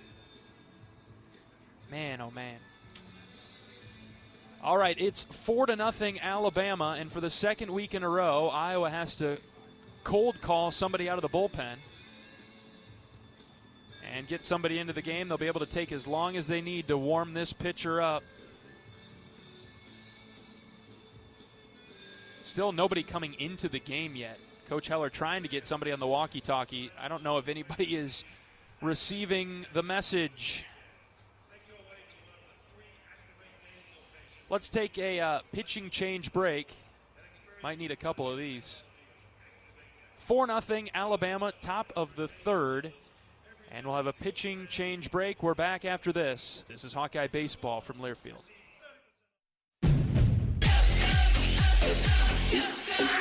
Go for the big Honda savings. Save thousands on the new Honda today with 0.99% financing. Go for the selection and inventory. Honda cars, trucks, vans, and SUVs are on sale. Get as low as 0.99% APR on a new 2025 Ridgeline. Go for the most Car and Driver 10 Best Awards with 98 trophies. Search your local Honda dealer today. See dealer for financing details. Financing on credit approval offer ends 3/2/26. Despite the unshakable Iowa Corn Cy-Hawk rivalry, there is one thing Iowa State and University of Iowa fans can both agree on. Getting hyped for unleaded 88. It's cleaner burning and better for your engine, and it's cheaper than other fuel options, making unleaded 88 the clear fuel choice. If Iowa Corn Cy-Hawk rivals can agree on it, you know it's worth the hype. So pump it up with unleaded 88, grown by Iowa corn farmers.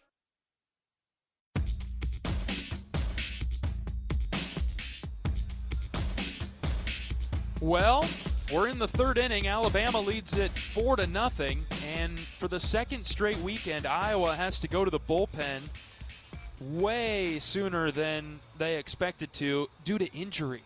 Tyler Guerin pulled from the game.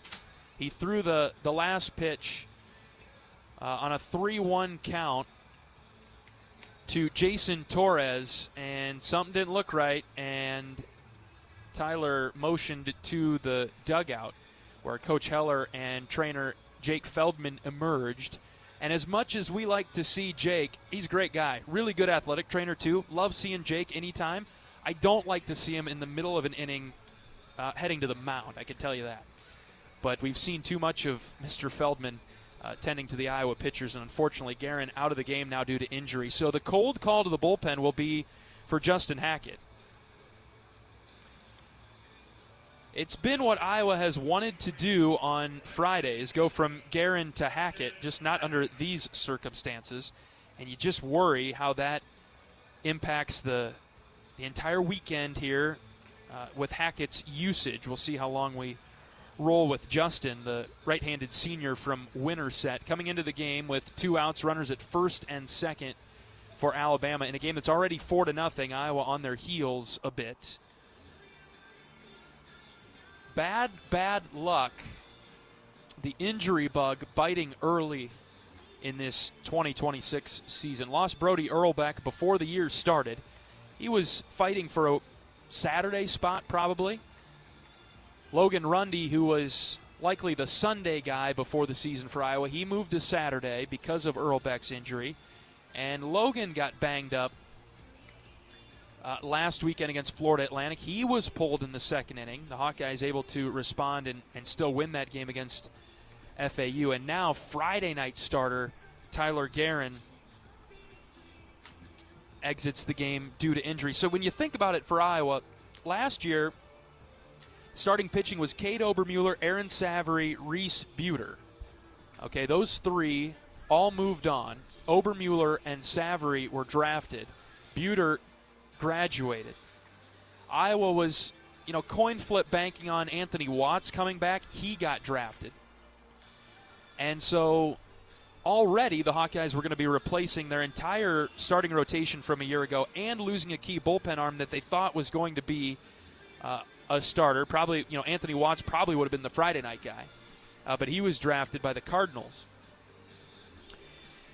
And so the plan was Guerin, Earlbeck, and Rundy. And all three of them down to injury before we even get to conference play. We're in week 3. So I'm not sure where the Hawks are going to go now. Throwing a lot of freshmen into the mix. Jaron Bleeker, he was the pitcher for Iowa last weekend when Rundy came out of the game. And Bleeker did a great job. Iowa, next man in. It's an attitude, mentality across several sports at the university. No different for baseball. Bleeker stepped up last weekend. We'll need some freshman arms to do the same as we get through this weekend and then figure it out as the season unfolds. Justin Hackett will come in the third. Iowa trails 4-0. First and second for the Crimson Tide, 2 outs. And a 3-1 count for Torres. Hackett from the stretch, he's ready. The right-hander delivers. Outside, ball 4. I'll be loaded up for Andrew Purdy. There are 2 outs. It'd be nice to just get out of this and figure it out with a clean slate.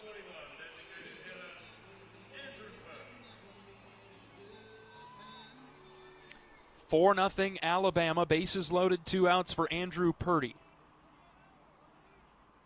First pitch from Hackett to Purdy.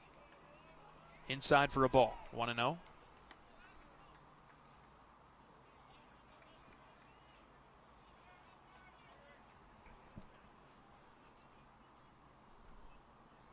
Righty on lefty matchup. Hackett delivers the 1-0 for a strike. High upper quadrant, up and in. Called a strike, 1-1.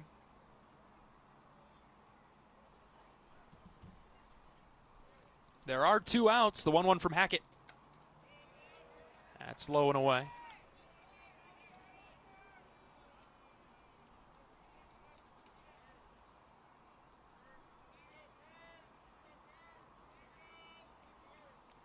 Two balls and a strike on the left-handed DH. Next pitch from Hackett. Popped him up. On the infield, Swales sprinting forward. Burt in foul ground. It's Swales who caught it. Foul territory. Swales fell to make the catch. Burt tried to get out of there, and he did so safely. Swales makes the catch, and Bama leaves them loaded in the third. Only 1 run after all that. It was a solo home run that led off the inning. It's 4-0 Alabama. Bottom of the third coming up. Ziegler, Mitchell, and Wolf due up for the black and gold. We're back after this. This is Hawkeye Baseball from Learfield. If you or someone you know is having thoughts of suicide, experiencing a mental health or substance use crisis, or just needs someone to listen, 988 provides a direct connection to free, confidential, and compassionate support. When you call, text, or chat 988, you'll be quickly connected to trained crisis counselors who will listen to your concerns, provide support, and connect you to additional resources if needed. There is hope. You are not alone. For 24/7 support, call or text 988 or chat 988lifeline.org. We love it when the Hawkeyes do their thing, because if there's anyone who can appreciate building a legacy, it's John Deere. We've been growing our team since 1837, recruiting the best thinkers, doers, and makers to craft innovations that outpace the competition. Because whether it's cultivating the earth with a tractor or reshaping it with a 40-ton excavator, the machines we build are building America. Nothing runs like a Deere.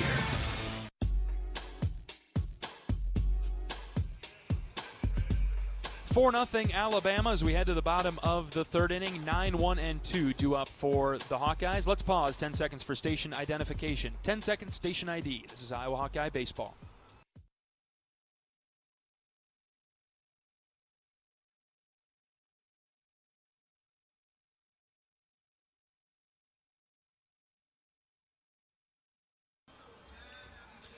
Jalen Ziegler to lead it off.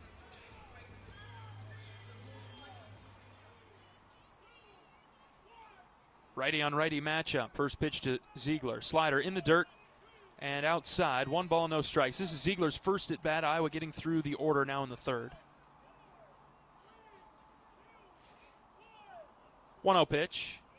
Bottom of the zone. Called a strike, 1-1.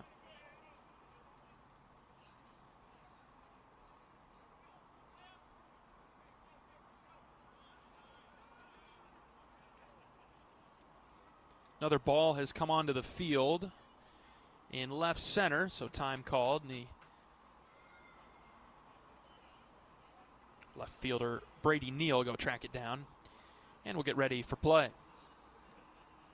Tough break for the Hawks in the top half of the inning. Tyler Guerin out of the game due to injury. And the blows keep on coming. 1-1 pitch to Ziegler. Swing and a miss. 1-2.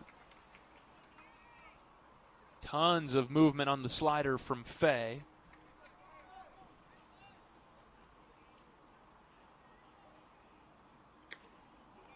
Next pitch outside, JZ lays off.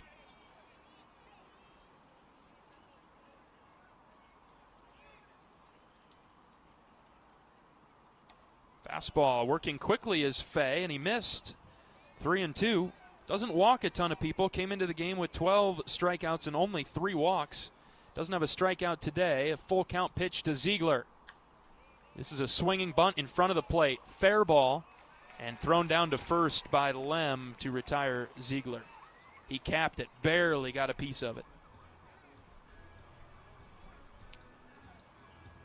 1 out for Gable Mitchell. Grounded out to third in the bottom of the first.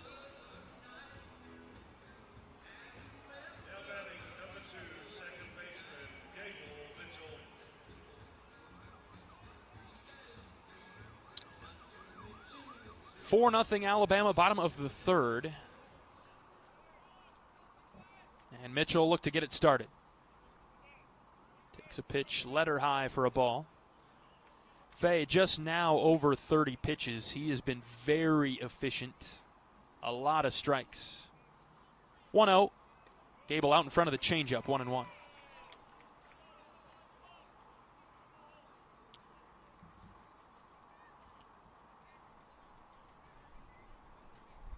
Mitchell has a 10-game hit and on-base streak. His partner in crime behind him, Caleb Wolf, has a 10-game hit streak going, dating back to last year, and a 12-game on-base streak. So these two are who you want at the top of the order to try to set the table. 2-1 to Gable. Skies down the left field line. That'll tail foul. Counts now 2-2.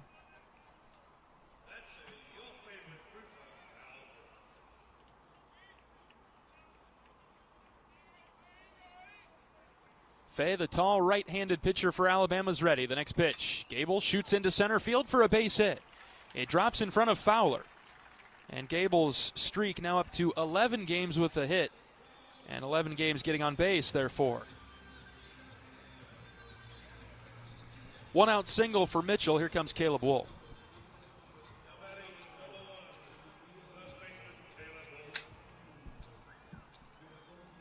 Wolf and Mitchell sort of piggybacked off each other. What Gable did, Wolf did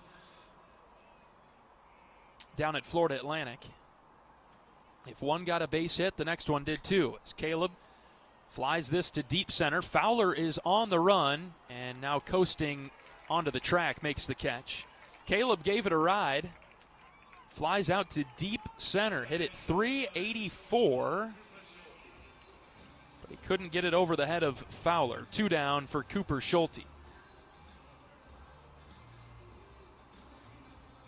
Although possibly deflated by the injury to Tyler Guerin, Iowa still fighting hard and need to put some good at-bats together.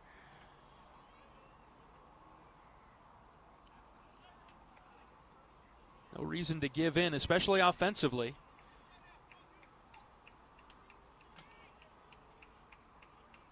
Two outs for Schulte.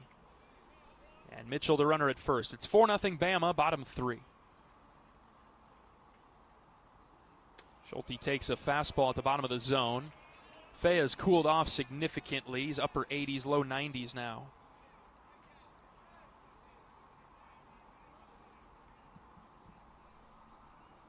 A lot of room in left center if Cooper can barrel one up that way.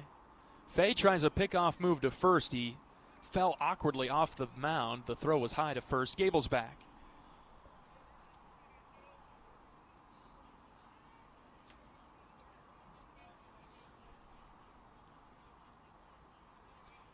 No balls and a strike on Schulte. Another pickoff move to first. That's wide of the bag, and so Gable's back without a problem. He would have been safe with a good throw. Schulte with a fly out to deep left in his first at bat. Two outs, Mitchell at first. The pitch. That's low.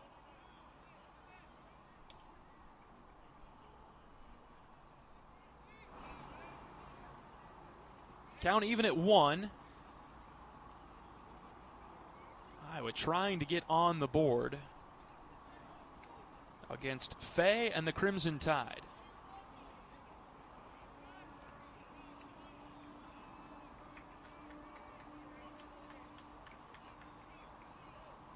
Four nothing, not insurmountable for Iowa's offense. Next pitch, Schulte lines into center field. Fowler comes forward 2 steps and he makes the catch for the third out. A lot of atom balls today from the Iowa bats. Alabama well positioned defensively. Nothing doing for the Hawkeyes. We've played 3 in Frisco. It's Alabama 4 and Iowa nothing. Back after this. This is Hawkeye Baseball from Learfield. Whether they roll the dough or pour the joe, bake the bread or greet instead, your team goes the extra mile, and they deserve healthy eyes and a healthy smile. For plans that cover businesses of all sizes, Delta Dental customizes. With employer costs as low as $0, you can offer benefits and be a hero. Affordable coverage is a click away. Visit deltadentalia.com today. Hey everyone, David Kahn here. It's time to play ball. The 2026 season is upon us, and the best way to get in the game is by listening to College Sports Now's official baseball podcast, Dugouts, Dumbbells, and Dingers. Each week, we'll have exclusive interviews with players and coaches that take you inside the locker room as we unpack the top stories of teams all across the country. We're delivering our best fastball, so step into the batter's box and tee us up. Available wherever you podcast on the College Sports Now feed or on YouTube. Just search Dugouts, Dumbbells, and Dingers.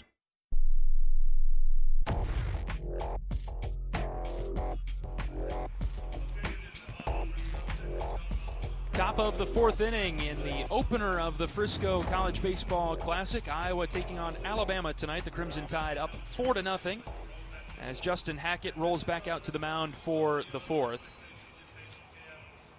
Alabama with 4 runs on 4 hits, 3 left on. Iowa no runs, 3 hits, 3 left. Tyler Guerin got the start. He lasted 2 2/3, exited due to injury. Gave up 4 hits, 4 runs, walked 3, and he has 4 strikeouts to his line, but his line is closed. End of the day for Guerin. He'll finish with that. Threw 59 pitches, 33 of them for strikes. Justin Hackett came in to get the final out of the 3rd, and he helped Alabama leave the bases loaded. So Hackett gets to start a clean inning. And he'll face 8-9-1, Steele, Holt, Fowler.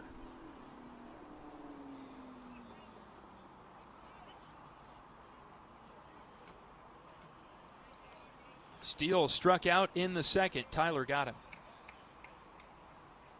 Pitch from Hackett. Breaking ball, drifted away, 1-1. Steele bats from the right side.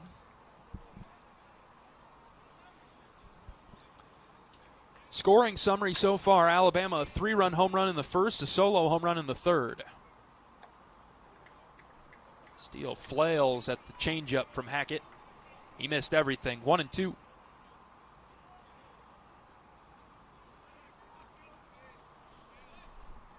Hackett's got a firm fastball. We'll see if he throws it or if he goes off speed. The 1-2 from Justin. Swing and a miss. He went curveball. 12 inches of break. That thing rolled right off the table. It took a dive. Steele 0 for 2 with a couple of strikeouts today. Nicely done by Hackett. And to get that first out of the inning. Hawkeyes competing hard, not giving in to Alabama, trailing 4-0 in the fourth, losing their starting pitcher in the third inning. The punches keep on coming, man.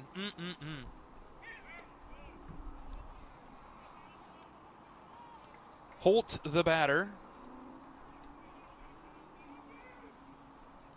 takes downstairs from Hackett. Brennan Holt in the box from the left side. Out in front of 82 from Hack, 1-1. Iowa also missing Miles Risley, starting center fielder with a finger injury. 1-1 pitch. Holt shows the bunt, pulled it back, and the pitch sailed high.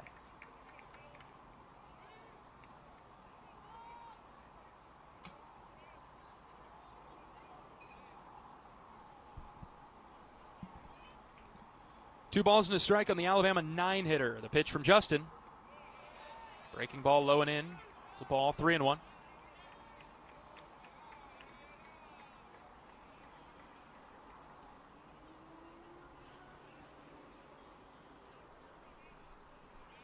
Bryce Fowler on deck. Had a solo home run his last time up. He's also walked today, so we want to go after Holt here. 3-1. Blooped into left. Narrett coming forward. Joey dives and he makes the catch. He made that challenging play look routine. It's about the fourth time this season that Narrett has made a sliding or diving catch in the outfield. Nicely done by Iowa's left fielder. 2 up, 2 down. Here's Bryce Fowler. Top of the Bama order. 4-0 Crimson Tide. Top of the fourth. Fowler bunts it foul. In the air and to the left.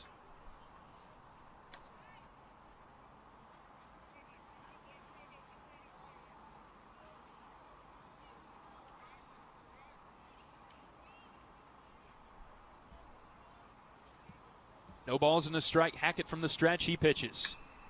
And it's grounded foul to the Alabama dugout first base side. 0-2. Justin doing a nice job throwing strikes.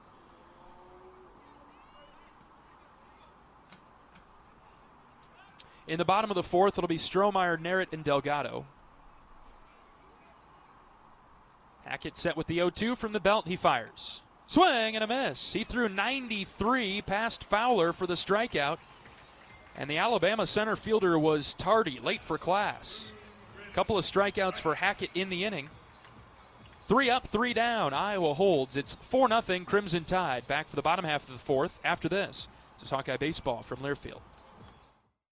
At MidAmerican Energy, our 1.6 million customers depend on our energy 24/7. That's why we work 24/7 to deliver the safe, reliable energy you need. To keep our 99.9% reliability record, we're enhancing our technology, improving resiliency, and investing in critical infrastructure. We're generating power from all available resources to cover any increases in demand. And we're innovating to ensure you always have the energy you need. MidAmerican Energy, obsessively, relentlessly at your service.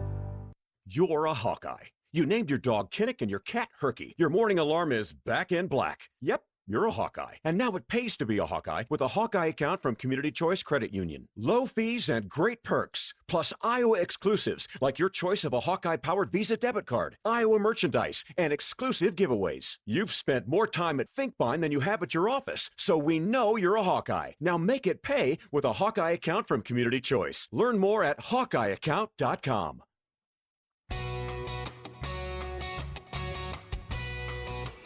Oak Knoll's mission is to provide exceptional retirement living and health services through Life Care, a not-for-profit life plan community serving the Iowa City area for 59 years.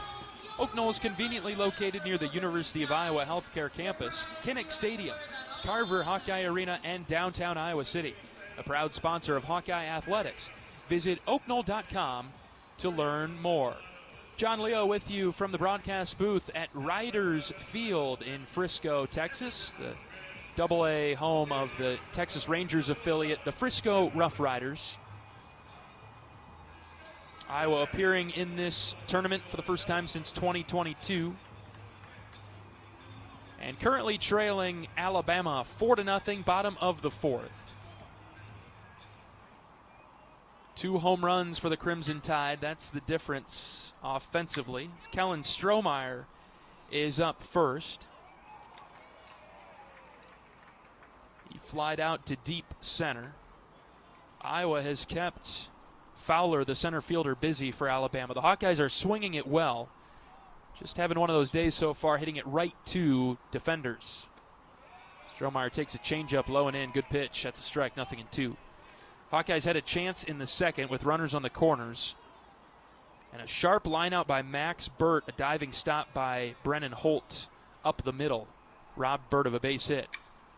Strohmeyer strikes it well, foul to the left.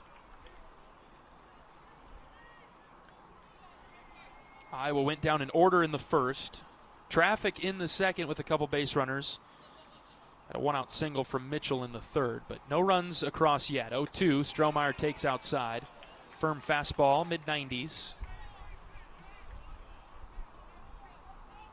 Alabama only averages 4 runs allowed per game. They don't give much. 1-2. Strohmeyer with a good take outside again, 2-2. Iowa on the flip side averages north of 11 runs per game. 4th best batting average in the NCAA. 2 balls and 2 strikes. Fay pitches to Strohmeyer. Kellen hits in the air, left field line, angling foul. That'll find the seats.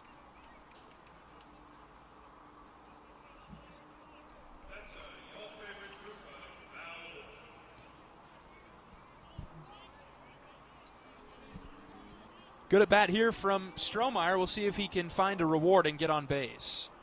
Fay does not like the first 2 signs that have come through. And now time called, and his catcher, John Lem, will hop out, jog out there, and talk to him. Fay's done a nice job. He's at 45 pitches. No walks or strikeouts. He has allowed 3 Hawkeye hits. 2 balls and 2 strikes, pitch to Strohmeyer. Hit on the ground right side, a 2-hopper to the first baseman. Vaughn picks it up, and he gets to the bag before Strohmeyer can. 3 unassisted.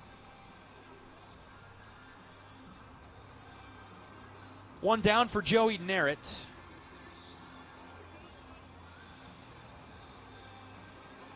That was a good pitch from Fay, middle in with the off speed. Strohmeyer could not quite get the barrel on it.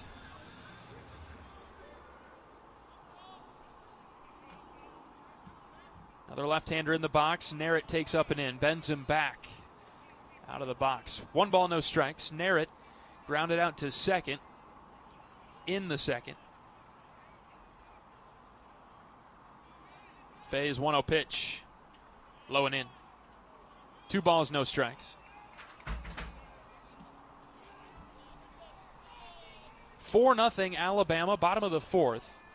Iowa trying to string some things together and get back in the game here. The 2-0 to Narrett.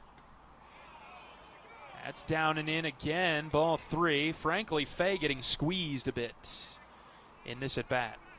Not much given from the home plate umpire, Joseph Smith. There's a called strike.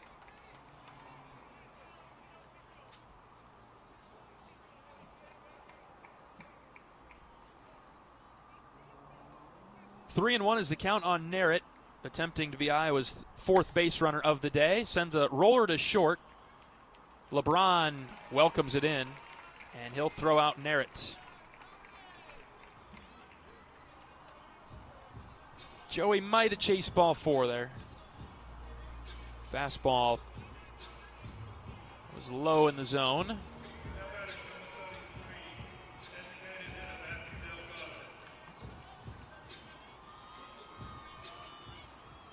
And 2 outs for Matthew Delgado as Fay fires.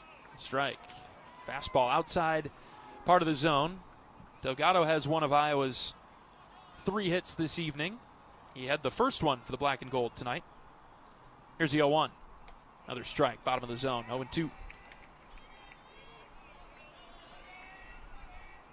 Moving quickly along in this game now. We're in the 4th. It's 4-0 Alabama. Next pitch to Delgado. Firm fastball at 97. Reached back to grab a couple extra on that one, but he missed high and away.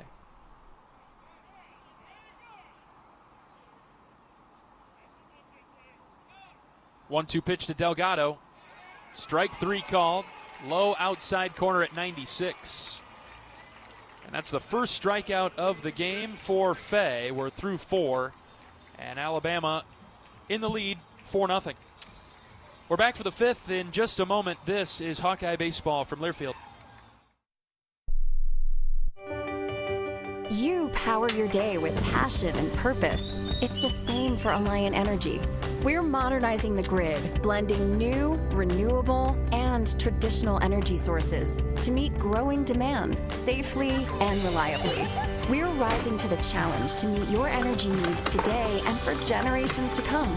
Visit AlliantEnergy.com/poweringbeyond to learn more. Hello, Iowa.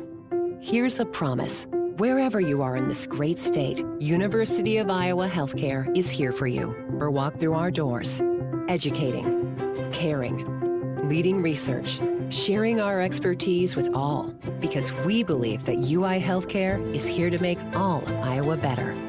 UI Healthcare, changing medicine, changing lives. Visit uihealthcare.org.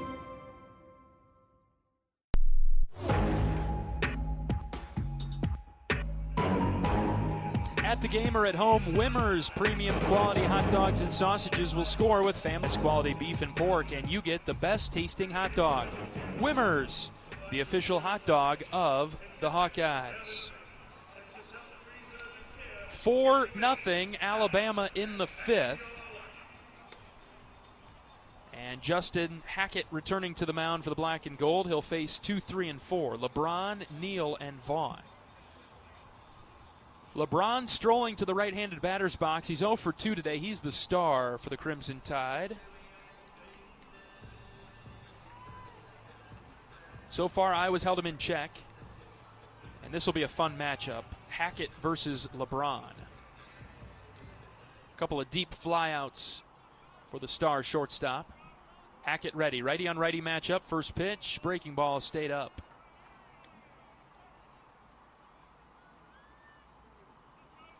LeBron's batting average is .250, but a lot of power and a lot of speed. 1-0 pitch. Pulled it foul in front of the Iowa dugout, left side.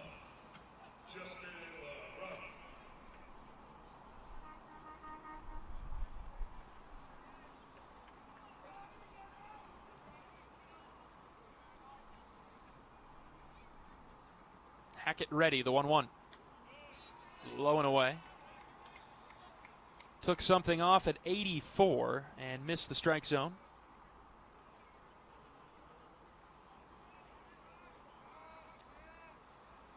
Two-one pitch from Hackett. Swing and a miss. Change-up and a beauty. Hackett had LeBron way out in front. And the count's now 2-2. Justin ready, and the pitch. Strike 3 called. Right down Main Street. And he strikes out LeBron for the first out of the 5th. Just based on LeBron's reaction, he was not thinking four-seam fastball right down the middle. And he knew it the second it hit Bert's mitt. He was crossing the plate and headed to the dugout to the right. Strikeout for Hackett. Here's Brady Neal. Drifted low with the off-speed. Hackett in relief of Tyler Guerin, who left the game injured. 1 2/3 so far for Justin. 3 strikeouts. He's thrown 22 pitches. 1 ball, no strikes on Neal. Hackett kicks and fires. A strike, inner third. Neal spins out of the box in disgust. Top of the 5th inning, Alabama shutting out Iowa right now 4-0. The 1-1 pitch. That sailed up 2-1.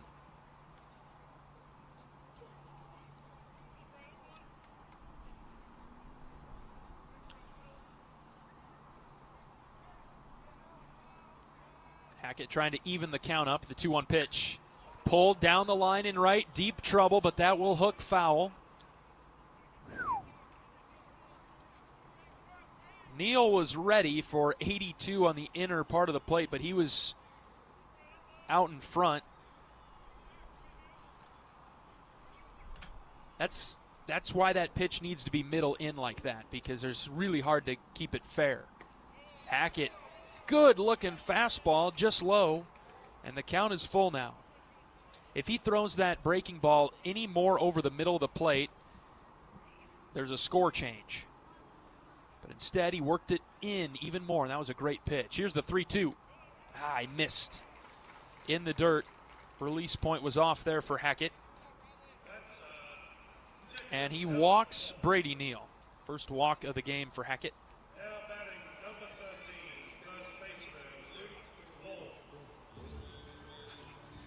Iowa pitching has 7 strikeouts of Alabama hitters today, 4 walks. On the flip side, Alabama only has 1 strikeout. They have not walked an Iowa hitter today. The Hawkeyes have been putting the ball in play, just nothing to show for it yet. Hackett's fastball missed upstairs to Luke Vaughn, who cranked a 3-run home run to left right away in the first inning. Runner at first and 1 out for the Crimson Tide. We're in the 5th, 4-0 Alabama. 1-0 pitch. That's a called strike.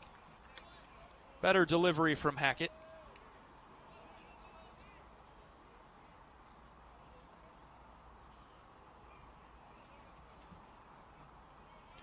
Vaughn with the home run, also a walk. 1-1 pitch. Not been able to locate the off speed, and he missed upstairs.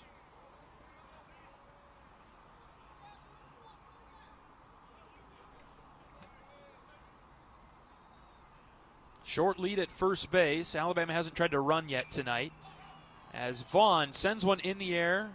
This is on the infield. Cooper Schulte, the shortstop, is underneath it, and he makes the catch true to his position. 2 down in the Crimson Tide 5th.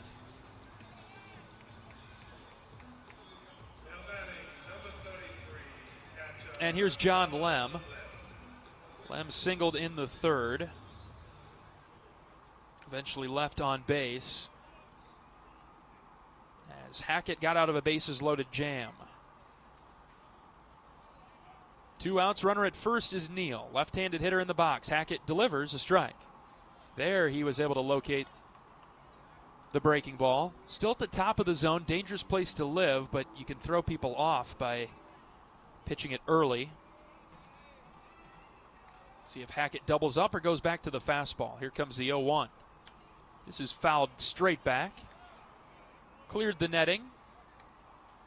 And nothing in 2.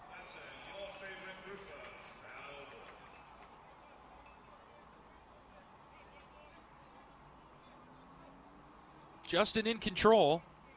No balls, 2 strikes, 2 outs. Hackett ready. Feels it and deals it. Ground ball, a spinner, softly hit to Mitchell at second. Quickly over to first. Wolf holds on the bag. And Hackett retires the side. Gets the ground out on a slow spinner to Mitchell.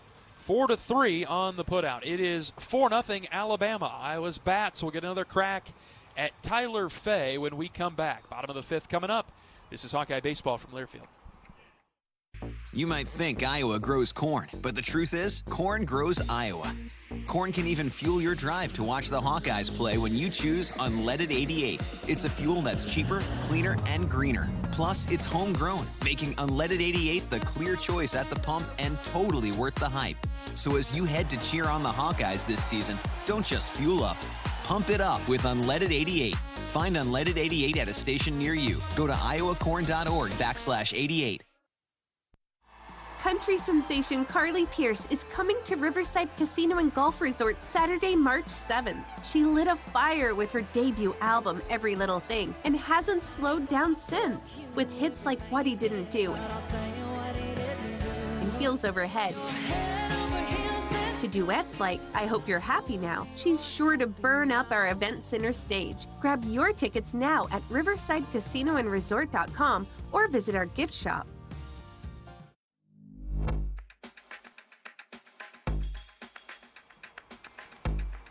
University of Iowa Healthcare is here for you, no matter where you are in the state.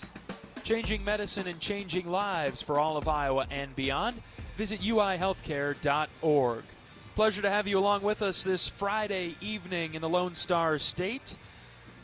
John Leo bringing you Iowa Hawkeye baseball throughout the entire weekend. Back at it tomorrow.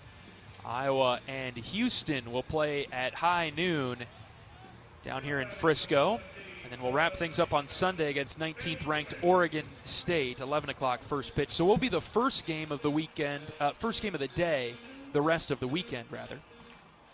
Noon tomorrow, 11 o'clock on Sunday. Iowa trying to come back tonight against Alabama, down 4-0.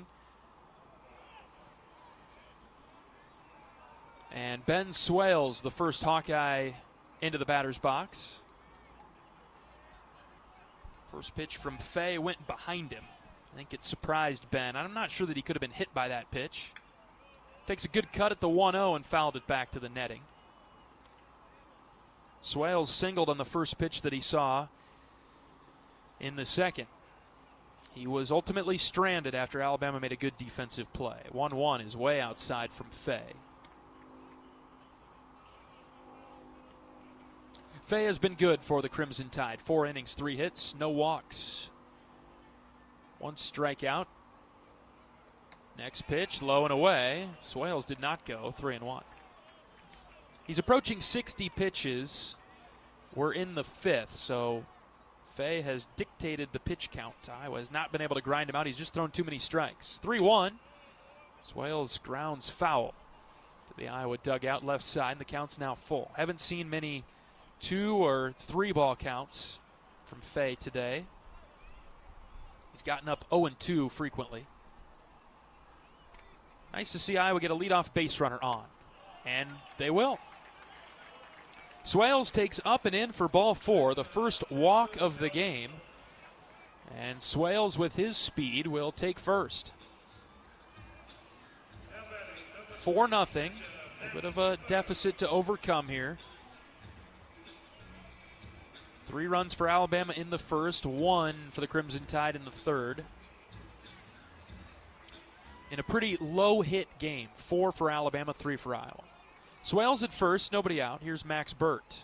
First pitch to Burt, right down the middle. 0-1. Burt has had Iowa's best chance today. He had runners at first and third in the second, sent a line drive up the middle, where he was robbed of a base hit by Brennan Holt, who made a diving catch on the line drive. Here's the 0-1 to Burt. That's up. Ball and a strike.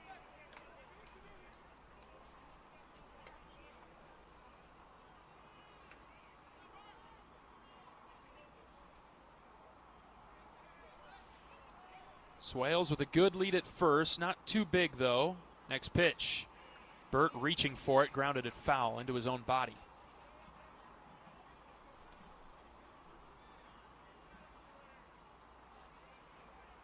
Nobody out in the Hawkeye 5th. Iowa trying to put something together and get back into this game. Down by 4. The way Fay's been pitching, it feels like a bit.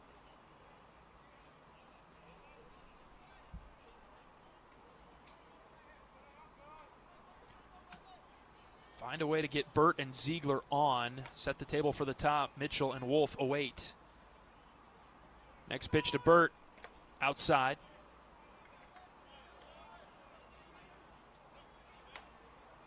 Two balls and 2 strikes on Iowa's catcher.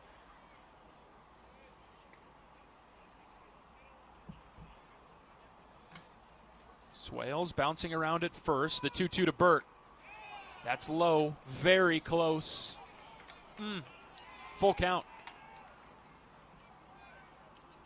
I think that was a coin flip there for Burt. He wouldn't have been surprised had that been called a strike. Full count.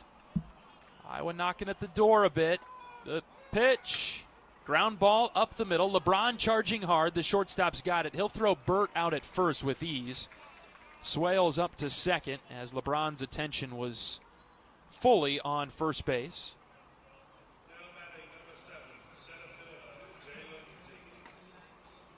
And one away now for Jalen Ziegler. JZ grounded out to the catcher. Back in the third.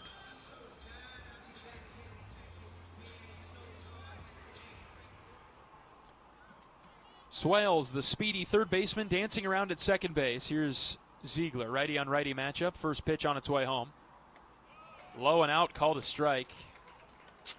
Lem brought that back into the zone. I think it might have fooled Joseph Smith a bit. Haven't seen that called all night. 0-1 on Ziegler, Iowa's center fielder. The pitch. Ground ball to first.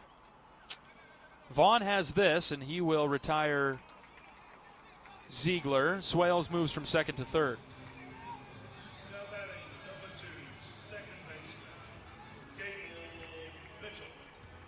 And that'll bring up Gable Mitchell with 2 outs. Swales at third. Gable's been a good contact hitter his entire career. He's 1 for 2 tonight. Singled in the third.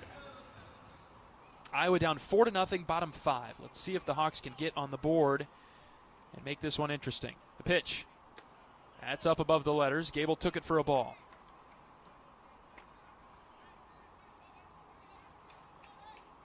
Fay has labored in this inning. A lot more pitches in this inning than he had been accustomed to in the first 4. 1-0 to Gable. Change up, bottom of the zone, strike 1. That was pitch number 70 for Fay.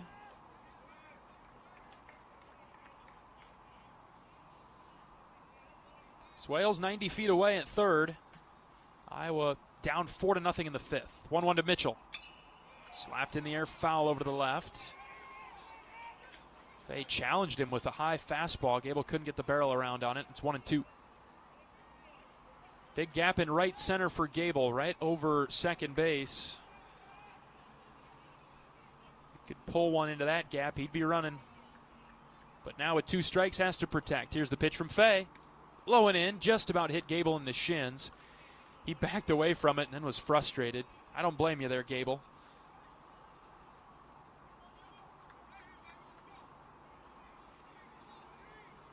Two and 2.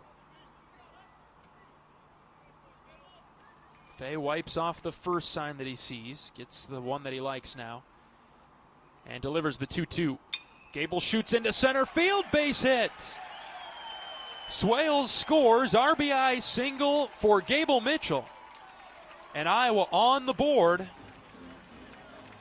in the 5th. It's 4-1. Well, maybe whatever Fay threw was not the right choice for him. He should have stuck with his first selection, first option. He went changeup out of the zone low, and Gable punched it right back up the gut. Fay watched the ball go right by his head and then slapped the mound. He was not happy. 4-1, Alabama still with the lead. Here's Caleb Wolf. Wolf 0 for 2 tonight. Ground out and a fly out.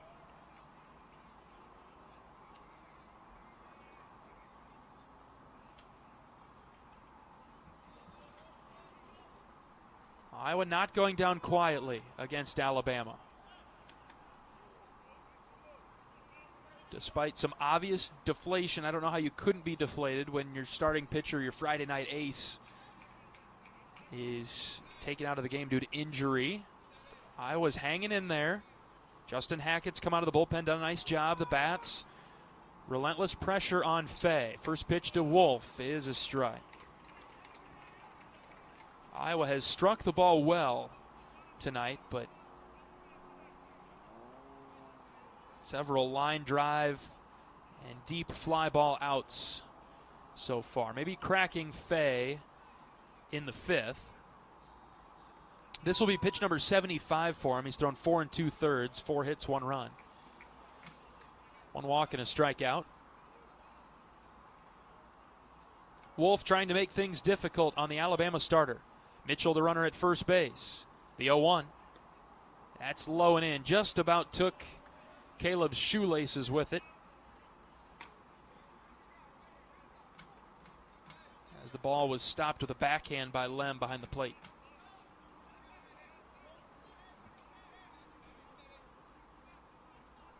See if Gable tries to get active. He's got a pretty short lead. Next pitch. Caleb hits on the ground right to short. LeBron heading to second base. He gets the force to retire Mitchell there. And that will do it for the 5th. Iowa gets on the board. RBI single from Gable Mitchell. Alabama holds on to the lead, though, 4-1. We're back for the 6th after this. This is Hawkeye Baseball from Learfield. Whether they roll the dough or pour the joe, bake the bread or greet instead, your team goes the extra mile, and they deserve healthy eyes and a healthy smile. For plans that cover businesses of all sizes, Delta Dental customizes. With employer costs as low as $0, you can offer benefits and be a hero. Affordable coverage is a click away. Visit deltadentalia.com today. At MidAmerican Energy, our 1.6 million customers depend on our energy 24/7. That's why we work 24/7 to deliver the safe, reliable energy you need. To keep our 99.9% reliability record, we're enhancing our technology, improving resiliency, and investing in critical infrastructure. We're generating power from all available resources to cover any increases in demand. And we're innovating to ensure you always have the energy you need. MidAmerican Energy, obsessively, relentlessly at your service.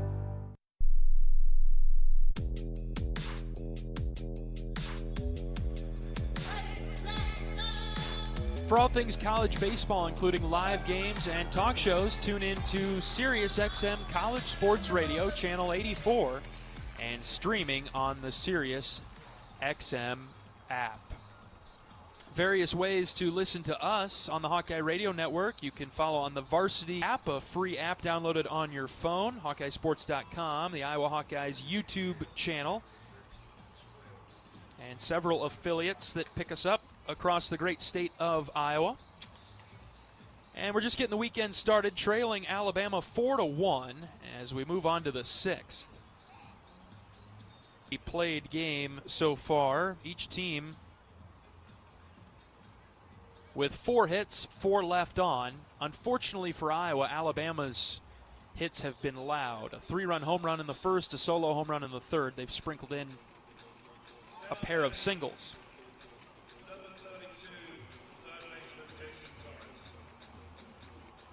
Hackett relieved Tyler Guerin in the third. He is still pitching for the black and gold. And he faces Jason Torres. He's the 6th hitter for Alabama. Struck out to end the first, and he walked in the third. No balls and a strike. Pitch from Hackett. That bounced in front of the plate, 1-1.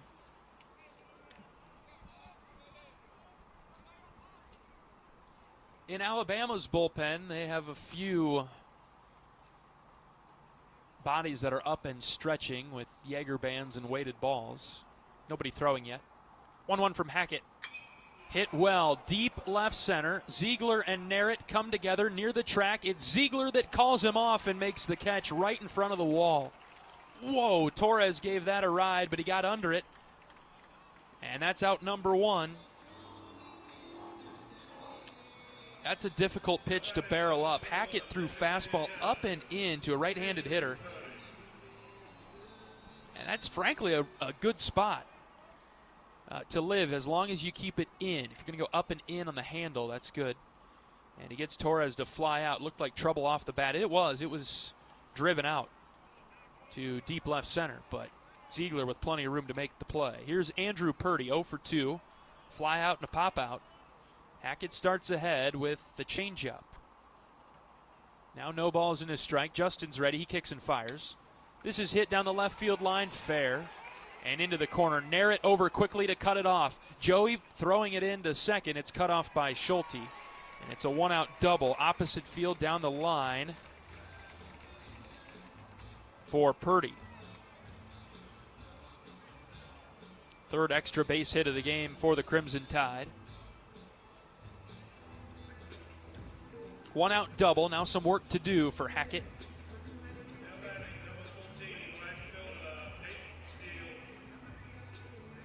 Four to 1 is our score. We're in the 6th.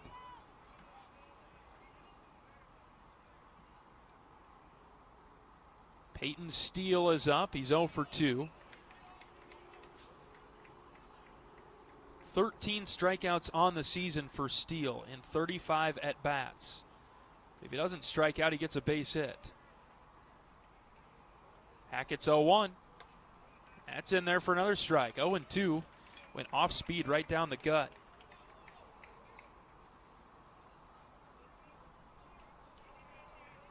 See what Justin elects to throw on 0-2 in control. The pitch. He floated the breaking ball upstairs. Justin has the over-the-top delivery, and so if the release point is a little bit early, pitches are going to stay high. Holds on too long, he'll spike them like we saw earlier in the inning. But for the most part today, Justin has been very good. The 1-2. Line drive, left field, base hit. Narrett scoops it up. They're going to send the runner from third. Joey throws it into second. And it's an RBI single for Peyton Steele. Another pretty good pitch there from Hackett. He went curveball. It rode the inside part of the plate. And somehow Steele got his hands through and shot it into left for an RBI single. 5-1 Alabama in the 6th. And the bottom of the order, Brennan Holt is up. Hackett deals, and Holt swings and misses. Corkscrewed him into the dirt on a nasty curveball low and in.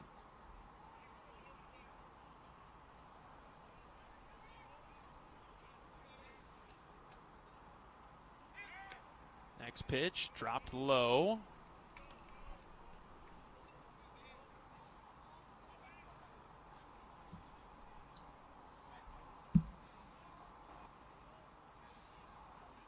Pretty big lead by Steele at first base. He stays put. The pitch is downstairs, 2-1. Steele does not have a stolen base attempt on the season. Iowa's bullpen has bodies down there, nobody throwing. Hackett will lob it over to first, just in case Steele was caught far off the bag.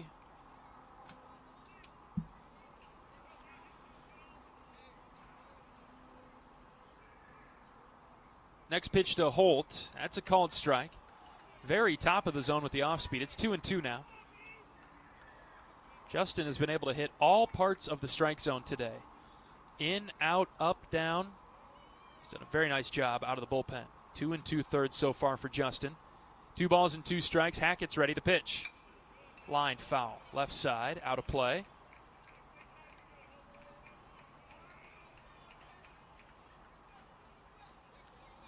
Hackett working a high pitch count, trying to keep Iowa in the game, down 5-1. Hackett's next pitch. Line drive up the middle, base hit. Runner will hold at second base as Ziegler gets it in quickly. 3 straight hits now for Alabama off of Hackett. A double and then back-to-back singles.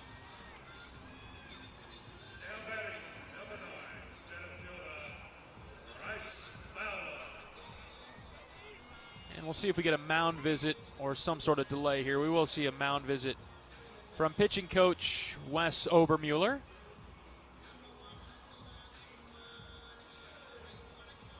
Try to get Justin settled back in.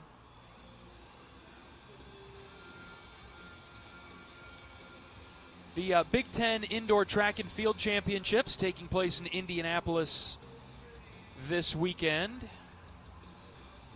Iowa had a big day out of weight thrower Ryan Johnson, Big Ten champion. 25.66 meters to win the weight throw. That's an NCAA collegiate record. He is at the very top of the NCAA all-time now. Meet and facility record, so the best throw in Big Ten history. And the third best performance by an American weight thrower. Congratulations to Ryan Johnson. Manuel Njoku, silver medalist in the long jump. Sal Capaldo just outside of the top three, finished fourth in the heptathlon. Several finalists moving through to tomorrow's action. I will have Diamond Nave in the 60-meter hurdles, the women's edition. Here's a line drive to center. Ziegler coming forward, dives and makes the catch. That ball knuckled out there off the bat of Fowler. Jay-Z was committed right off the bat. He came forward, made a really nice play. If he doesn't make that play, both of those runners on base will score. Instead, dives forward to make the catch. 2 down for Justin LeBron. First and second, 2 outs for the Crimson Tide. It's 5-1 Alabama in the 6th. Hackett delivers. LeBron sends in the air, right side, down the line. Strohmeyer over, it drops, foul. Just to the right of the line. Holy smokes, that was close. Man, oh man. Looks like we'll have a review of this. They're gonna review this. I don't know. That might have landed right on the line. Oh, my goodness. It kicked into the stands then, so it would be a ground rule double. We're getting a look at it in the broadcast booth. Have a TV to my right that has 10 different views on one screen. So the umpires are meeting in between home and first base.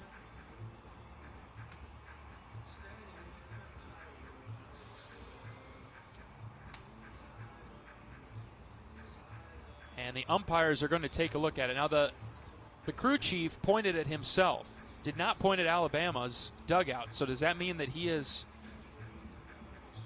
decided to review this? The umpires have decided without being coach initiated. We'll see. 5-1 Alabama. If this gets overturned and it's a fair ball, it would be 6-1 on the ground rule double. Boy, I don't know. It'll be close. It might have bounced right on top of the line. Got to see where the chalk, if the chalk kicked up or the dirt kicked up. It's a very light dirt around the track here. Infield dirt is your standard, traditional, dark brown dirt, but a little lighter around the track all the way around the ballpark. This can be close. I'm afraid. I'm not trying to be right or wrong. I don't really care what my percentage is on if I'm right or wrong, but I think it hit off the foul line. I think it'll be a fair ball. Just based on the looks that we're getting up here. To the eye, it looked like it was fair. And there was some hesitation by first base umpire Eddie Newsom. They're taking a real long look at it, and they are in the Alabama dugout looking at this, just in a little caged off section to the near side of the dugout. Still looking at it. In the meantime, we'll give you a scoreboard update brought to you by Community Choice Credit Union. A couple other scores. Indiana State on top of Penn State 8-3 in the 9th now. Auburn leading Nebraska 5-2. East Carolina trying to put the finishing touches on Rutgers. It's 14-2 there. Minnesota all over Kansas 11-1. Here come the umpires. A decision has been made. A lot of communication going on. They have called this a fair ball. They had enough to overturn the call. And so for LeBron, it will be a ground rule RBI double, making it 6-1.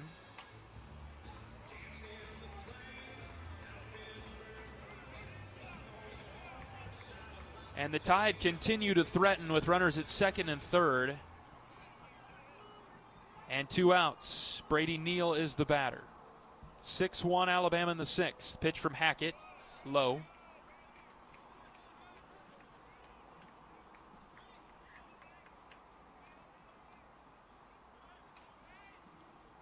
First base is open. Hackett trying to attack Neal. The 1-0 pitch. Line drive. Gable reached up and he caught it. Full extension on the jump from Mitchell at second. Huge play. Saves a couple runs. Nicely done by Gable Mitchell. And we'll move on to the bottom of the 6th. Alabama adds a couple more, though. It is 6-1 Crimson Tide. The Hawkeyes coming to the plate after this. This is Hawkeye Baseball from Learfield. From the roar of the crowd to Carver cones, can't miss plays and heart-pounding finishes. There's something for everyone at an Iowa athletics event. Don't just hear about it or see the clip on your phone. Be part of it. Change up your routine and get your friends together for an Iowa athletics event. Make it a memorable one by visiting HawkeyeSports.com. Fire up the fight song, cue the victory polka, and experience what it means to be a Hawkeye on Iowa. And go Hawks! Save time when you shop online with Hy-Vee. Hy-Vee makes it easy to order groceries online through our app or Hy-Vee.com. Pickup is always free. And if you have a Perks Plus membership, you get free delivery and free express pickup. Shop online with Hy-Vee and you can create and save grocery lists, shop the sales, and get fuel savers. Talk about convenient. Order groceries online today. Check out Hy-Vee.com or download the Hy-Vee app.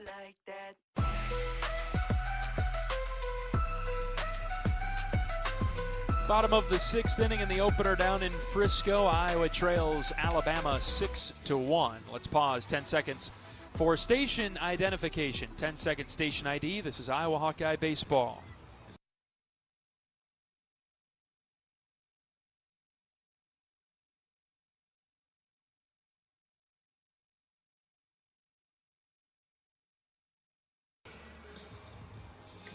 All right, Cooper Schulte will lead things off. Iowa down by 5. Getting a little bit late here. Tyler Fay continuing to pitch for the Crimson Tide. He's been good tonight. 5 innings, 4 hits. 1 run, 1 walk, 1 strikeout as Cooper Schulte takes a strike at the bottom of the zone.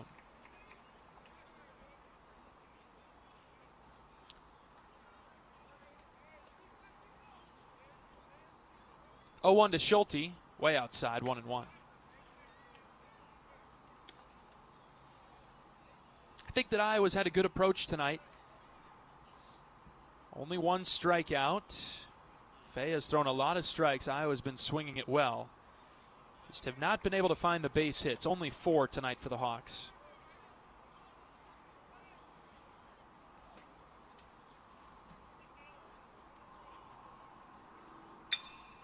As Schulte sends one on the ground, right side. Diving stop by the second baseman. Throw to first in time.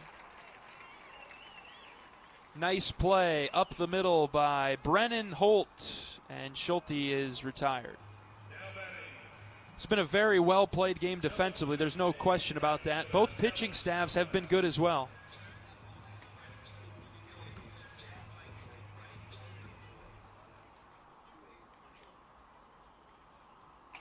Here's Strohmeyer.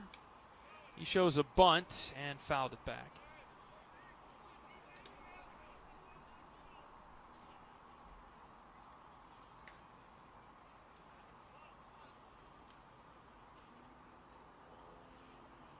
Iowa 4th in the country in hits. And Kellen Strohmeyer picks one up as he sends a single into left. 5th hit of the game for the black and gold.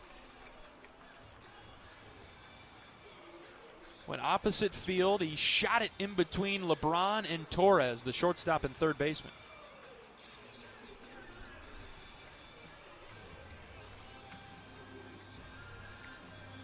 And that'll bring up Joey Narrett. Narrett 0 for 2 today with a couple of ground outs.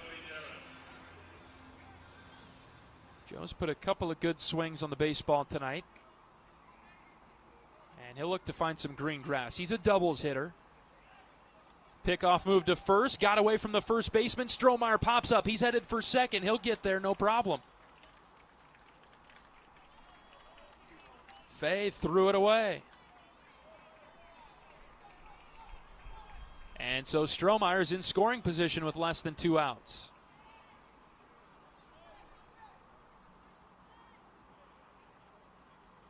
Can Narrett drive him in? Righty on lefty matchup. First pitch to Narrett. Fouled back. Good cut. He missed 87 down the middle.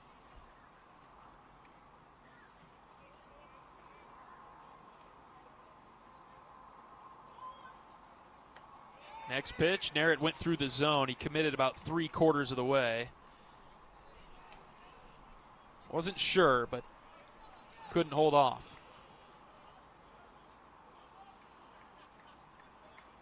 One ball, 2 strikes. Fay in the driver's seat for Alabama. The delivery to Narrett.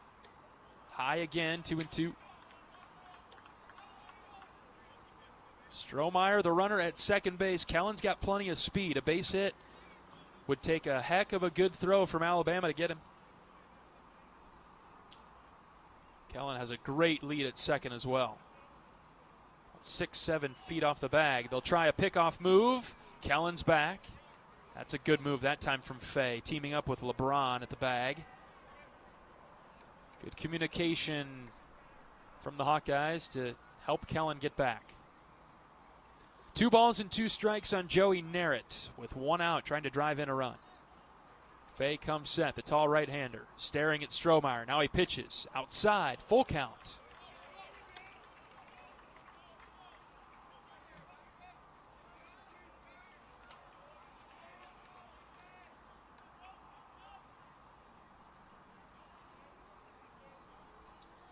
Narrett looking to get on base for the first time tonight. Here's the 3-2. Swing and a miss. Good cut, missed the fastball. Power on power in that at bat. Narrett strikes out, 2 down for the Hawks in the 6th. And here's Matt Delgado. Time called now by Alabama, and you wonder if that's it for Fay. Kind of seems like a random time to come out and get your guy with 2 outs in the inning. Have a tall right-hander throwing in its bullpen down to the right. Looks like this is just a mound visit for now.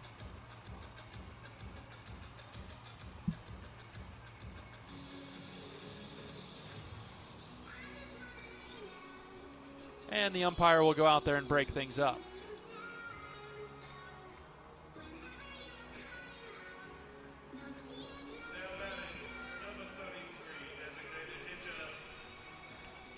All right, here we go. Matt Delgado is ready to go. Matt's 1 for 2 tonight. Single in the 2nd, strikeout in the 4th.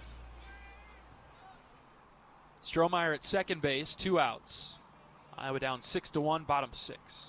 First pitch to Delgado. Good cut, swing and a miss.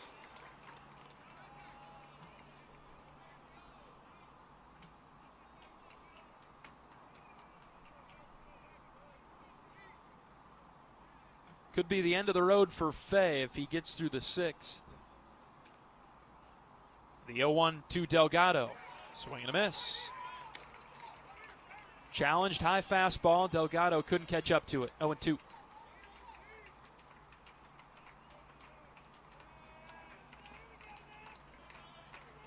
Fay has gone upstairs twice with the fastball. We'll see what he does on 0-2 to Delgado. Strike 3 call. Went bottom of the zone with a fastball. And he struck out Matt. So the single from Strohmeyer produces no runs. Kellen is stranded at second base. And we'll move on to the 7th with Alabama leading 6-1. Back after this is Hawkeye Baseball from Learfield. The silly moments, the proud moments, even the hard moments. They're what make life remarkable. And they're why Wellmark Blue Cross and Blue Shield is here for every moment. Committed to making healthcare better, more affordable, with more choices for care. And service and coverage that give you peace of mind no matter what comes your way. So you can show up for every tender moment, every brave moment, and every wouldn't miss it for the world moment, knowing that Blue is here for you. Go to Wellmark.com/every moment to find a plan right for you. You're a Hawkeye. You named your dog Kinnick and your cat Herky. Your morning alarm is back in black. Yep, you're a Hawkeye. And now it pays to be a Hawkeye with a Hawkeye account from Community Choice Credit Union. Low fees and great perks, plus Iowa exclusives like your choice of a Hawkeye-powered Visa debit card, Iowa merchandise, and exclusive giveaways. You've spent more time at Finkbine than you have at your office, so we know you're a Hawkeye. Now make it pay with a Hawkeye account from Community Choice. Learn more at HawkeyeAccount.com.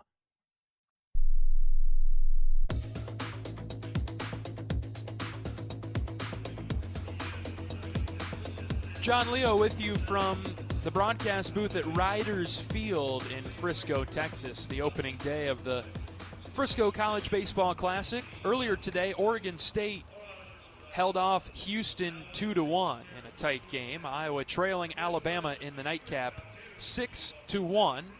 New pitcher into the game for Iowa is Tate Slagle, freshman from Algona. Slagle into the game for Iowa now in a 6-1 ball game in the 7th. Slagle has seen a lot of action early in his career as a true freshman.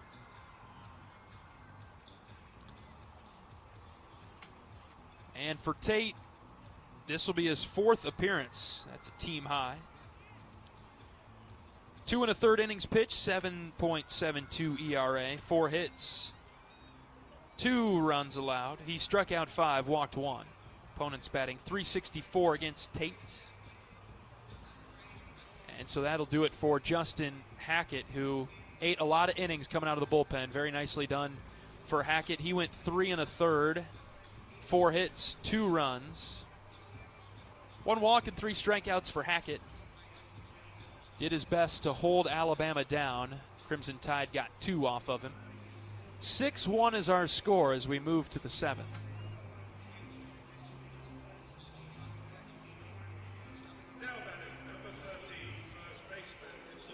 Luke Vaughn will lead off the inning against Slagle.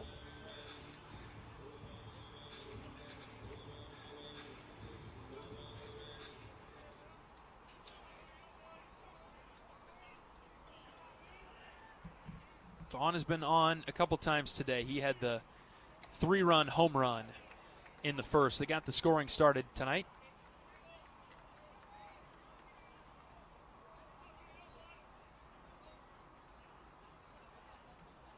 Slagle ready to roll. He's thrown a fastball by Vaughn already. The 0-1 is off speed, dropped low and away.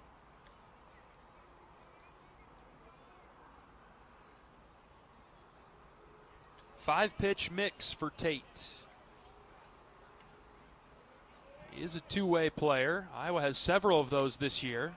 Slagle missed up and away. Took something off there. 2-1.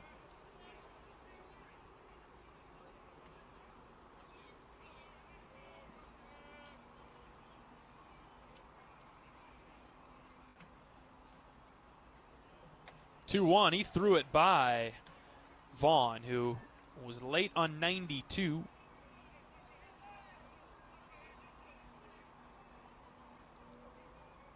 Slagle, a great pitcher, especially as a junior and senior at Algona. The 2-2. Swing and a miss. He threw another fastball by Vaughn. He records the first out of the 7th. Slagle, as a junior, had an ERA of .99, sub 1 as a junior. And then to fulfill his two-way role, hit .481 with 7 home runs. Right now, Tate is a pitcher for Iowa. As a senior, 1.03 ERA. So Tate very good for Algona. Starts John Lem off with the slider. Sharp, firm movement. Bottom of the zone. He got Lem to swing over the top of it. No balls in the strike. Next pitch from Schlegel on its way.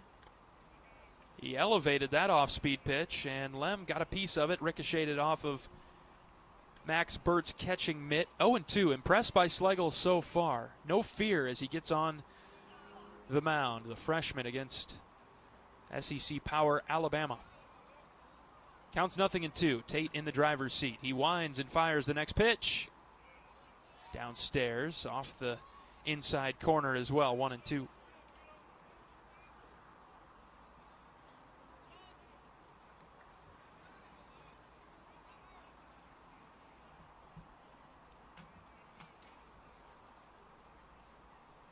Schlegel steps off the rubber and restarts the clock. Now ready with the 1-2 pitch.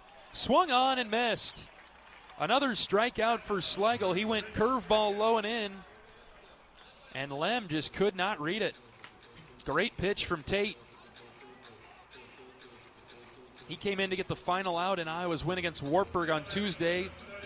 Rolled right up, 3 pitches, 3 strikes. We got out of there early. And he's done a nice job in the 7th for Iowa.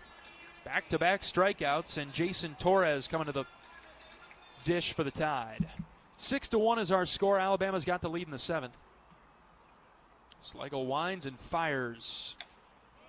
He missed away, 1-0. Iowa back in action at noon tomorrow, so a bit of a quick turnaround for the Hawks. Taking on Houston. 1-0 pitch. Hit in the air to right.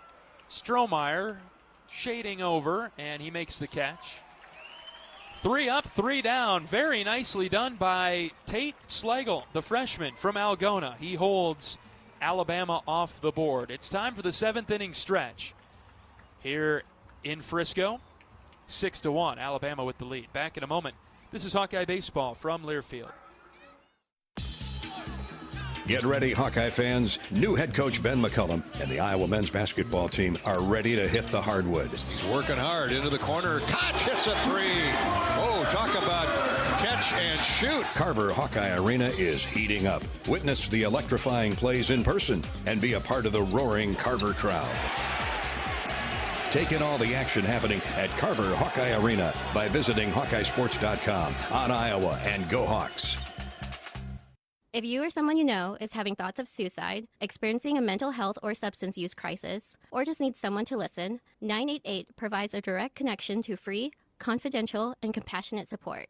When you call, text, or chat 988, you'll be quickly connected to trained crisis counselors who will listen to your concerns, provide support, and connect you to additional resources if needed. There is hope. You are not alone. For 24/7 support, call or text 988 or chat 988lifeline.org.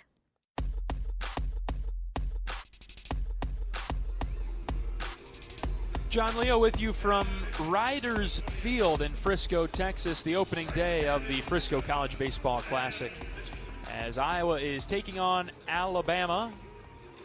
And so far the Crimson Tide have a 6-1 lead. On to the bottom of the 7th inning. Tyler Fay is done for the Crimson Tide. They will go with Sam Mitchell, a right-handed reliever. Mitchell into the game now for Alabama.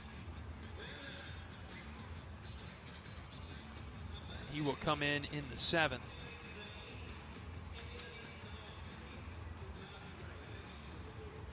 Mitchell will be making his 4th appearance. 3 2/3 innings pitched. He's got a 7.36 ERA, 5 hits, 3 runs. He struck out 4, walked 1. Opponent's bat .313 against the sophomore right-hander. And he's another tall drink of water, stands at 6'7". From Madison, Alabama.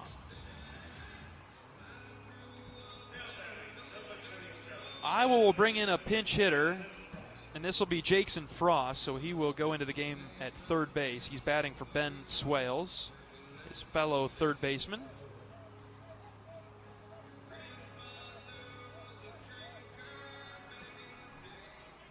Trying to get Jackson going this season. A little bit of a slow start offensively. Righty on righty matchup. Frost took below the knees for a ball.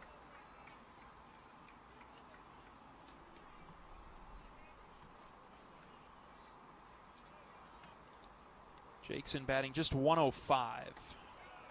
Breaking ball for a strike.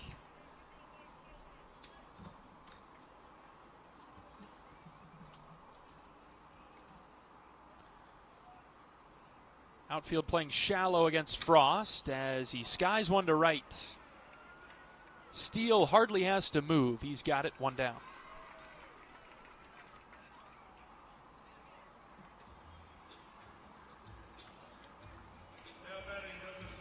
And we'll see Max Burt come to the plate. Max 0 for 2. Line out and a ground out.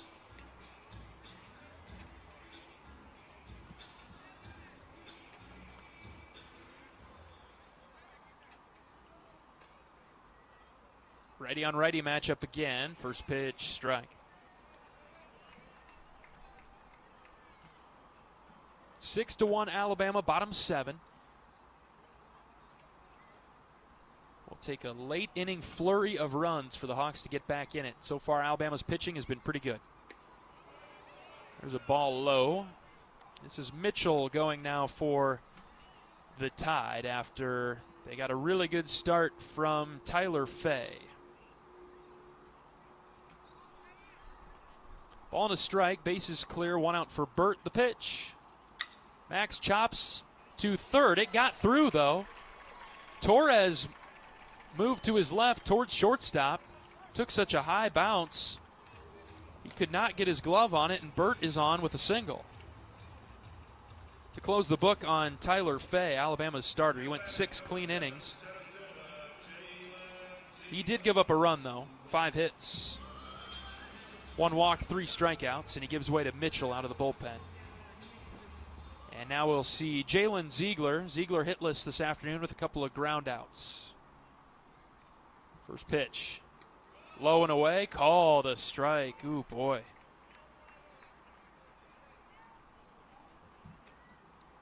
That's a good take from Jay-Z. Don't want to swing at that. That's double play ball written all over it.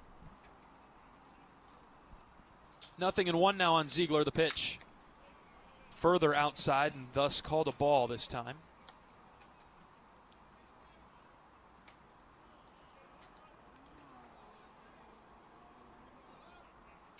Burt with a short lead at first. Don't anticipate him going anywhere. See if Ziegler can move him. 1-1 pitch. Here it is. Ziegler flashed the bunt, decided not to commit to it. Wise choice. Fastball outside from Mitchell.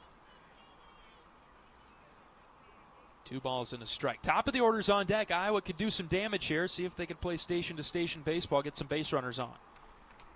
The 2-1 in the dirt. Burt stays put, wisely so. And Ziegler in the driver's seat, 3-1. I think I'd like to see Jalen take one. Take a pitch. Make Mitchell throw a strike. A lot of room in left center for Ziegler if he decides to swing at it and get something to hit. The 3-1. Outside, black of the plate, called a strike. Full count now. 1 out in the inning. Iowa trying to mount a comeback. Bottom 7, down 6-1 to the Alabama Crimson Tide. 3-2 is the count. Mitchell ready. He fires. Strike 3. Ziegler took it right down the middle.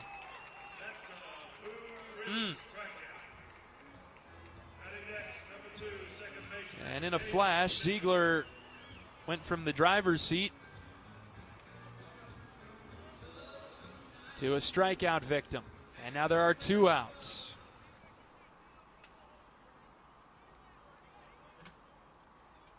Top of the order, here's Gable Mitchell. Couple of hits today for Gable. Singled in a run his last time up in the 5th.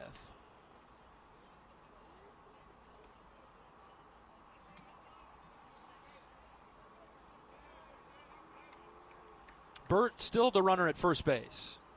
Mitchell deals to Gable for a strike. This is Mitchell versus Mitchell. Who will win this war?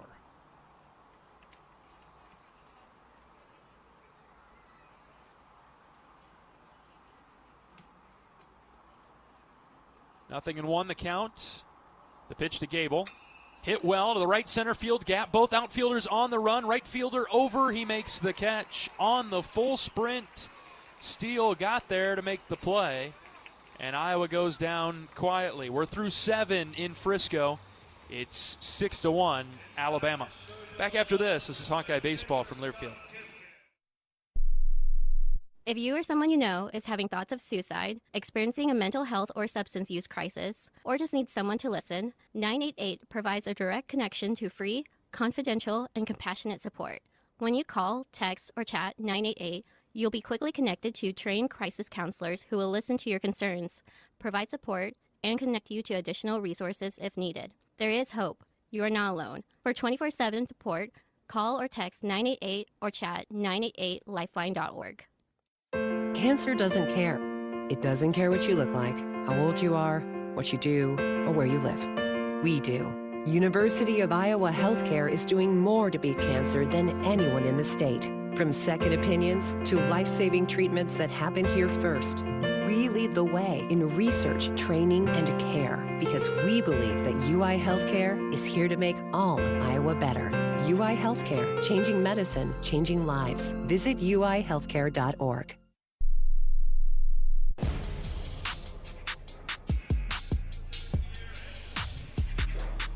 On to the 8th inning in Frisco. Alabama leading Iowa 6-1. And the Hawkeyes going with Tate Schlegel for another inning of work. He was very good in the 7th. A couple of strikeouts and a flyout. He set down the Crimson Tide in order.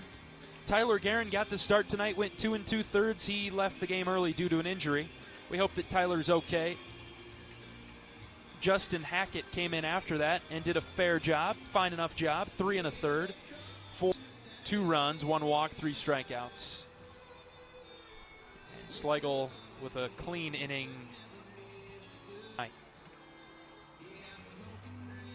If Iowa can't sort it out and come back tonight, we'll turn around and play, try to get back on track against Houston tomorrow at noon. Win or lose, we're playing Houston tomorrow at noon.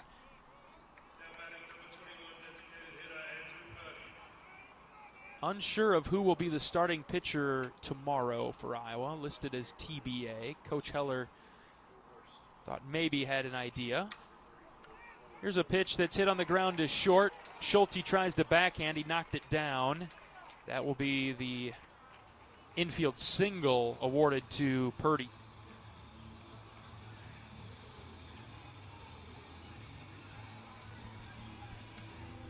Ninth hit of the game for Alabama.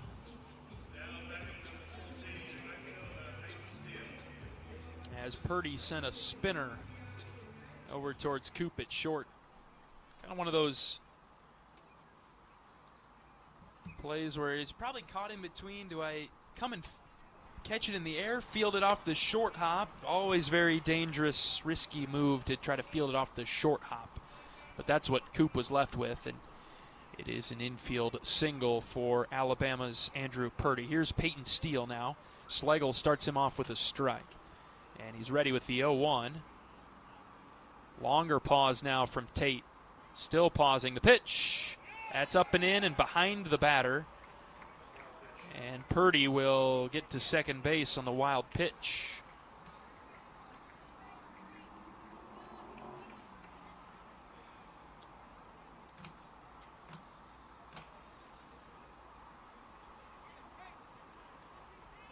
Iowa pitching has struck out Alabama hitters 9 times today. Issued 4 walks. Crimson Tide have played so clean and smooth on their side of things. Schlegel dots the fastball low outside corner from the right-handed hitting Steele, and so Tate's back in the driver's seat now at 1-2. Iowa down by 5 in the 8th. Can't afford to give up any more runs. Runner at second. Nobody out. Here's Schlegel's 1-2. Ground ball right side. Mitchell's there to pick it up. And he quickly whips it over to first for the first out of the 8th. Purdy moves up to third base. And he'll be there with less than 2 outs.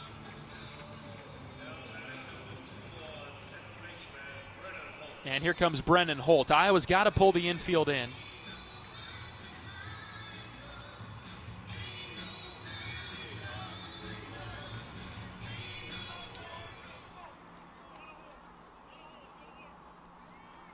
Lines are wide open. Iowa's pinched towards the middle against Holt. First pitch downstairs. 1 ball, no strikes on Holt, the 9-hitter, who's 1 for 3 today. He singled his last time up.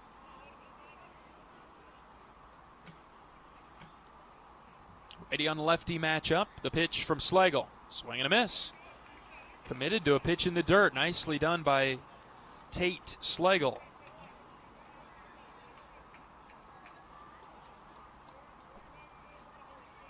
He's working low, trying to force a ground ball. The 1-1. That bounced in front of the plate. A little bit too low there, 2-1.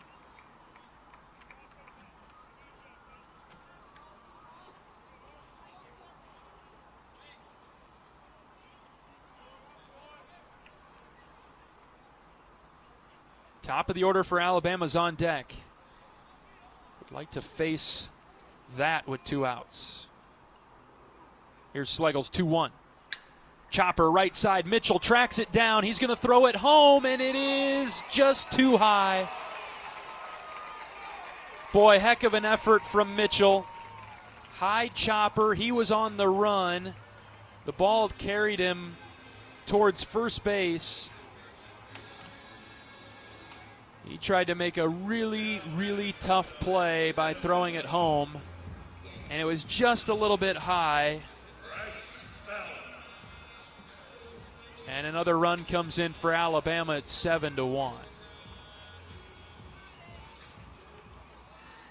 Top of the order, here's Fowler.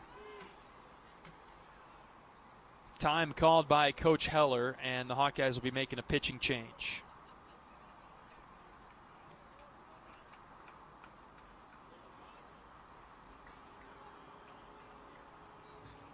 Good outing from Tate Schlegel. Freshman came in, accepted the challenge, and he will exit the game and give way to a new Iowa pitcher, whom we will introduce after this pitching change break. 7-1 Alabama in the 8th. Back after this. This is Hawkeye Baseball from Learfield. The silly moments, the proud moments, even the hard moments. They're what make life remarkable. And they're why Wellmark Blue Cross and Blue Shield is here for every moment. Committed to making healthcare better, more affordable, with more choices for care. And service and coverage that give you peace of mind no matter what comes your way. So you can show up for every tender moment, every brave moment, and every wouldn't miss it for the world moment, knowing that Blue is here for you. Go to wellmark.com/every moment to find a plan right for you. Save time when you shop online with Hy-Vee. Hy-Vee makes it easy to order groceries online through our app or Hy-Vee.com. Pickup is always free. And if you have a Perks Plus membership, you get free delivery and free express pickup. Shop online with Hy-Vee and you can create and save grocery lists, shop the sales, and get fuel savers. Talk about convenient. Order groceries online today. Check out Hy-Vee.com or download the Hy-Vee app.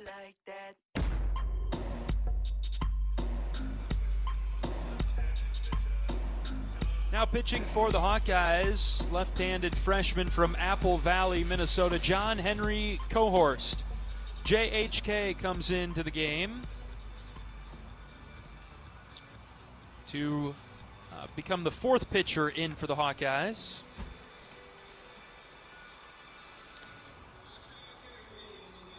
Saw Cohorst against Wartburg. Came in and got a couple of outs. Also saw him on opening day against Kansas State, where he struggled a bit. 3 walks, 1 run, did not record an out, so the left-handed freshman will come in the 8th inning. Alabama leads it 7-1.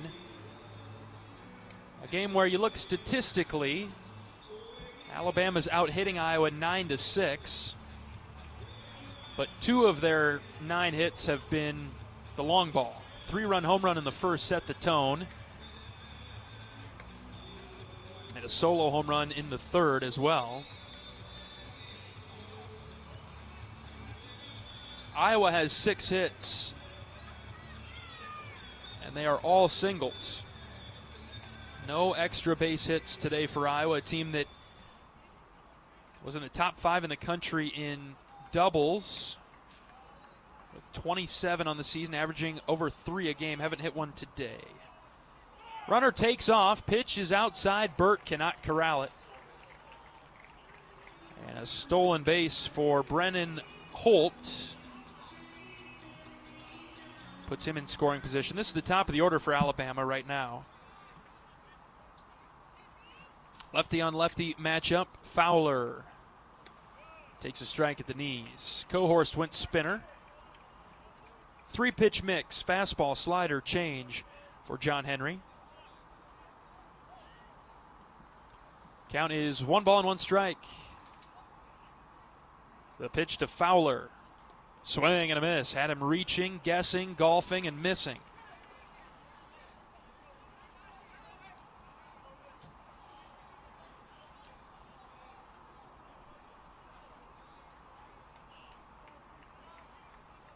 Cohorst in control, 1-2. And he fires. Downstairs. Close, bottom of the zone. But off the plate enough to be called a ball.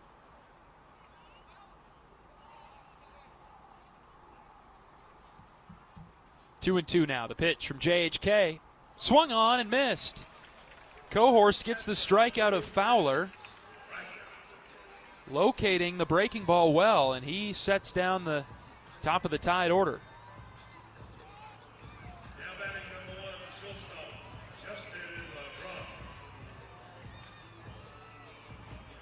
And here comes LeBron, 1 for 4. Ground rule double that drove in a run in the 6th. 7-1 Alabama, top 8. Runner at second, 2 outs. First pitch from Cohorst. Just a bit inside.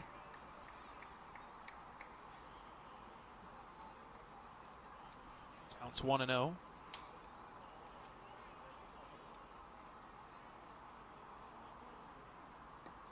That's in the dirt. John Henry misfired. Low and into LeBron, who is in a hitter's count now, 2-0.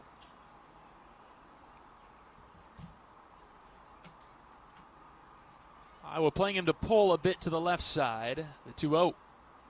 Check swing. Did he go? Doesn't matter. Called a strike anyway.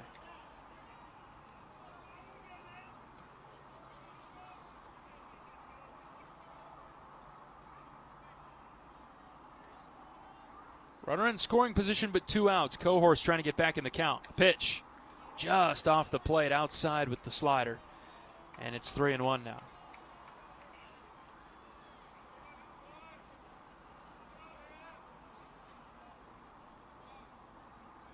Breaking ball has been good from JHK. We'll see if he throws it. Inside, ball 4. He did go curveball, did not catch any of the strike zone.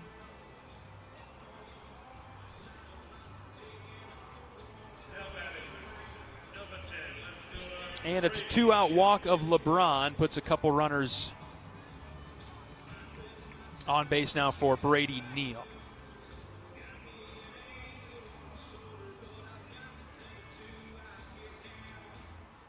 Max Burt will go out and talk with the freshman Cohorst.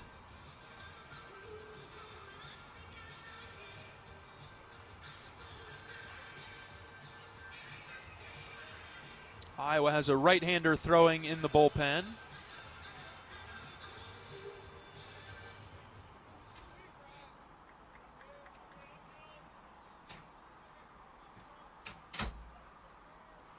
As Neal comes up, first and second, 2 outs. Cohorst first pitch to him. The curveball low and out.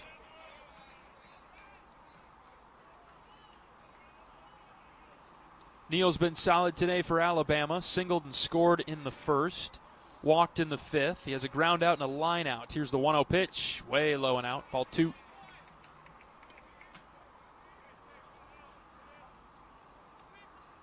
Couple of hits in the inning for Alabama.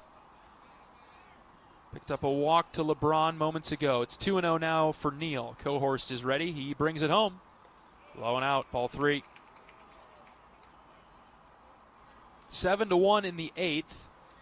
Iowa running out of time. Certainly can't give up any more runs if feels like it can stay in this game. But with 6 outs to work with and a 6-run deficit, take a lot of string and base hits together. 3-0 pitch from Cohorst.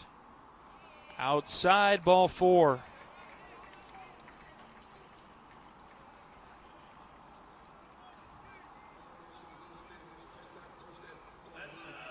And we'll see if they stick with Cohorst. The answer is no. New pitcher will be coming in for Iowa. We'll introduce him after this pitching change break. 2 outs, bases loaded for Alabama. Top of the 8th, it's 7-1. We're back after this. This is Hawkeye Baseball from Learfield. Hawkeye Nation, here's something big. U.S. Cellular is now part of T-Mobile. That means Iowa fans are now on America's largest 5G network, bringing even more strength and coverage to every game day and every day. As the official wireless partner of the Iowa Hawkeyes, we're proud to power every call, every post, every celebration. U.S. Cellular and T-Mobile, better together. We love it when the Hawkeyes do their thing, because if there's anyone who can appreciate building a legacy, it's John Deere. We've been growing our team since 1837, recruiting the best thinkers, doers, and makers to craft innovations that outpace the competition. Because whether it's cultivating the earth with a tractor or reshaping it with a 40-ton excavator, the machines we build are building America. Nothing runs like a Deere.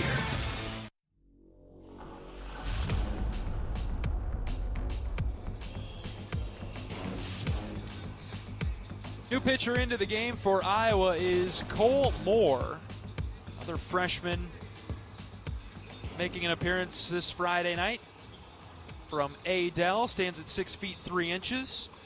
Cole Moore is coming in to make his 3rd appearance. He's thrown an inning and 2/3, given up 2 hits. He's struck out 1, walked 1. He's not allowed a run, and he comes into the game with the bases loaded for Alabama and 2 outs in a game that sees the Crimson Tide leading 7-1.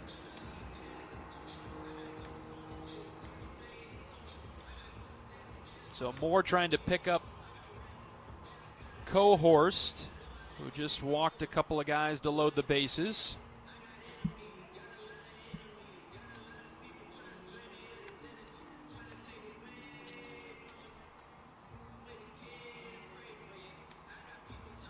The Hawkeyes will be back at it tomorrow against Houston at noon. We'll be live on the Hawkeye Radio Network at 11:30.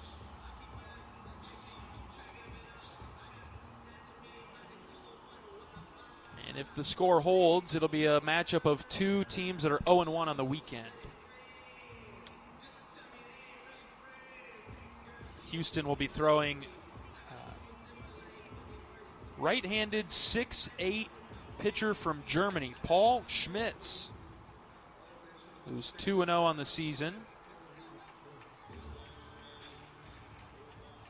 He's thrown 9 innings, got 9 strikeouts, has not allowed a run. So sounds like Houston's ace. I don't know if he's actually been going on Fridays, but he sounds pretty good. I will have to be ready for him tomorrow. Just 1 run for the Hawks tonight, 6 hits, 6 left on. Alabama 7 runs, 9 hits, 6 left on base. Cole Moore pitching to Luke Vaughn. He's got the big hit of today's game. Cole has fallen behind 2-0.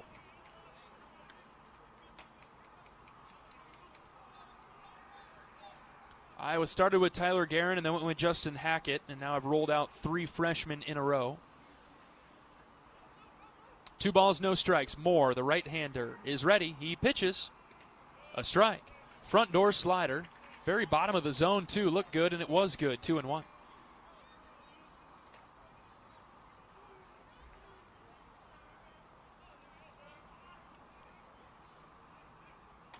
Bases loaded for the Crimson Tide. Here comes the 2-1 from Moore. That's driven deep to right, but that'll be foul. Well foul. And 2-2 now on Vaughn. Bottom of the 8th coming up. Wolf, Schulte, Strohmeyer. Iowa down by 6. 2 balls and 2 strikes. Moore is ready. Kicks and fires. Here's a fly ball. Popped up still on the infield. Caleb Wolf, the first baseman, makes the catch right on the line behind the bag. And so Alabama leaves the bases loaded. Cole Moore comes in, does a nice job, gets out of the jam. Very well done by Cole. And we'll move on. Bottom of the 8th, Alabama 7, Iowa 1. This is Hawkeye Baseball from Learfield. At Mid-American Energy, our 1.6 million customers depend on our energy 24/7. That's why we work 24/7 to deliver the safe, reliable energy you need. To keep our 99.9% reliability record, we're enhancing our technology, improving resiliency, and investing in critical infrastructure. We're generating power from all available resources to cover any increases in demand. And we're innovating to ensure you always have the energy you need. Mid-American Energy, obsessively, relentlessly at your service. You're a Hawkeye. You named your dog Kinnick and your cat Herky. Your morning alarm is back in black. Yep, you're a Hawkeye. And now it pays to be a Hawkeye with a Hawkeye account from Community Choice Credit Union. Low fees and great perks, plus Iowa exclusives like your choice of a Hawkeye-powered Visa debit card, Iowa merchandise, and exclusive giveaways. You've spent more time at Finkbine than you have at your office, so we know you're a Hawkeye. Now make it pay with a Hawkeye account from Community Choice. Learn more at HawkeyeAccount.com.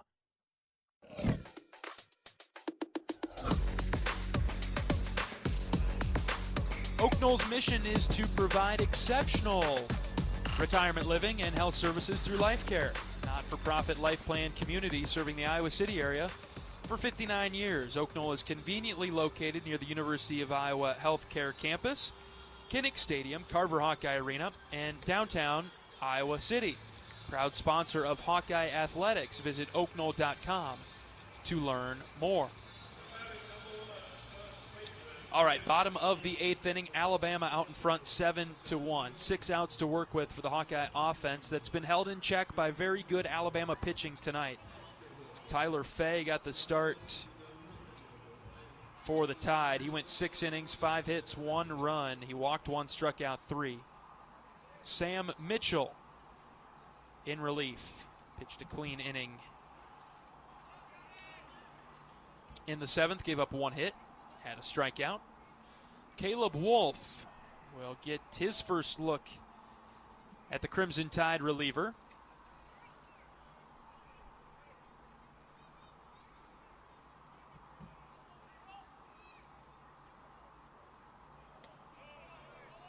And Caleb takes a strike from the right-hander.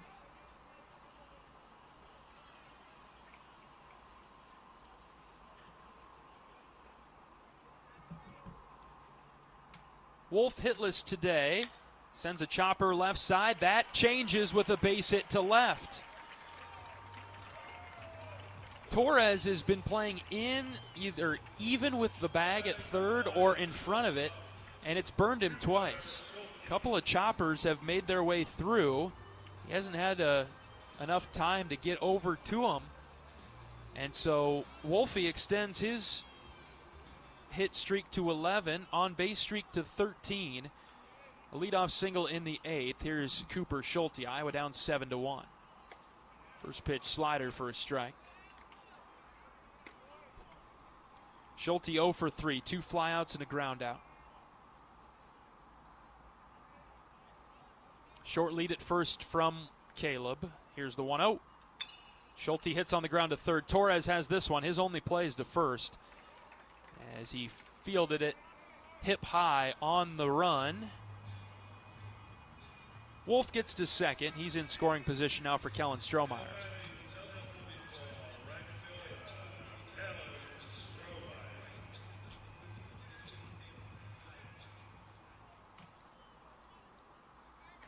Kellen stroked a single in the 6th. He's 1 for 3.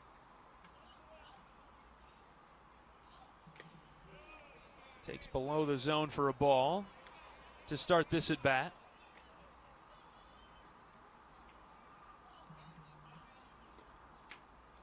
It's been a well-pitched game today. Alabama's offense just has a little bit more firepower than Iowa tonight. The Tide have walked 6 times, but struck out 10. Iowa's pitching staff has struck them out 10 times. Have allowed 4 extra base hits, though. That's been the trouble. 1-1 on Strohmeyer, the pitch. Kellen lines foul left side. Hello, Coach Heller. Look out.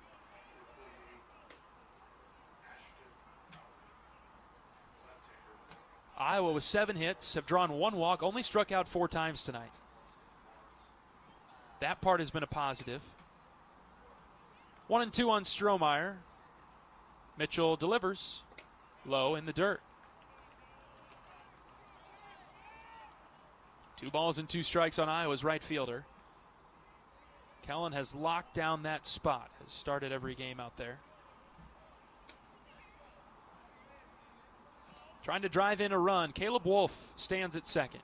Here's the 2-2. Kellen lines into left field for a base hit. Wolf's around third. He'll score. Kellen Strohmeyer with an RBI single to left center. Couple hits for Castro tonight. That one drives in a run. It's 7-2.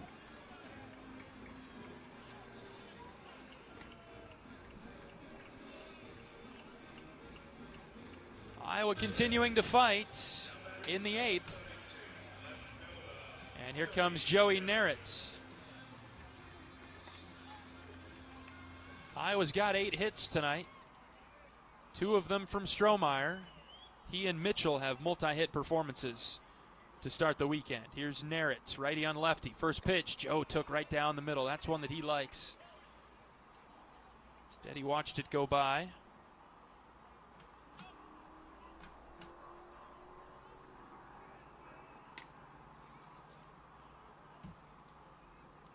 The 0-1. That's off the plate away. Missed with the changeup. 1 ball and 1 strike. There's 1 out in the inning.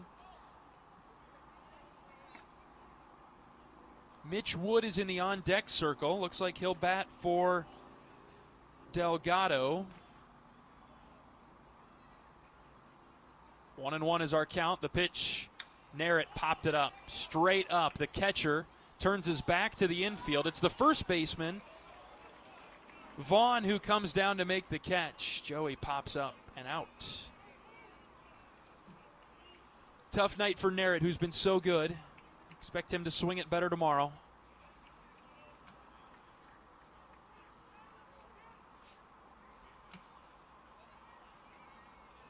Two outs now for Mitch Wood, senior from Ottumwa.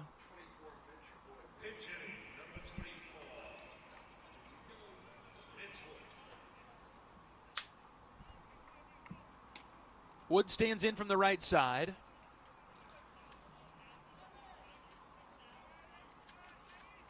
Five of 10 this season with 6 runs batted in.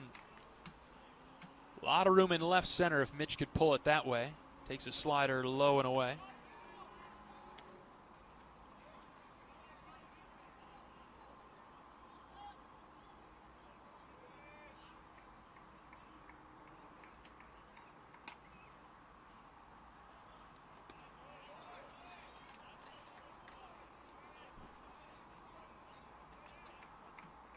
Count 1-1 after Mitch swings and misses.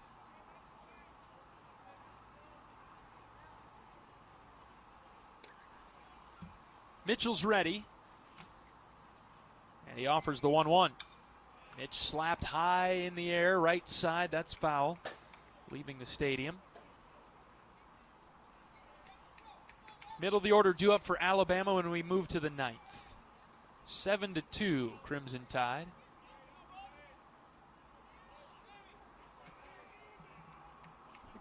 Strohmeyer, the runner at first with 2 outs. 1-2 pitch to Wood.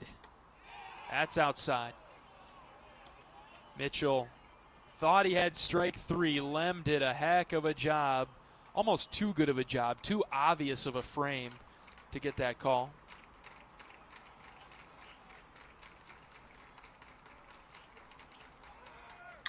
Wood cranks this to center, but right to Fowler. Man, Iowa has driven several baseballs tonight. But good defense by Alabama, and they get out of any further trouble. 1 run across for Iowa. It's 7-2. We'll bring you the 9th after this. This is Hawkeye Baseball from Learfield. Whether they roll the dough or pour the joe, bake the bread or greet instead, your team goes the extra mile, and they deserve healthy eyes and a healthy smile. For plans that cover businesses of all sizes, Delta Dental customizes. With employer costs as low as $0, you can offer benefits and be a hero. Affordable coverage is a click away. Visit deltadentalia.com today. Hey everyone, David Kahn here. It's time to play ball. The 2026 season is upon us, and the best way to get in the game is by listening to College Sports Now's official baseball podcast, Dugouts, Dumbbells, and Dingers. Each week, we'll have exclusive interviews with players and coaches that take you inside the locker room as we unpack the top stories of teams all across the country. We're delivering our best fastball, so step into the batter's box and tee us up. Available wherever you podcast on the College Sports Now feed or on YouTube. Just search Dugouts, Dumbbells, and Dingers.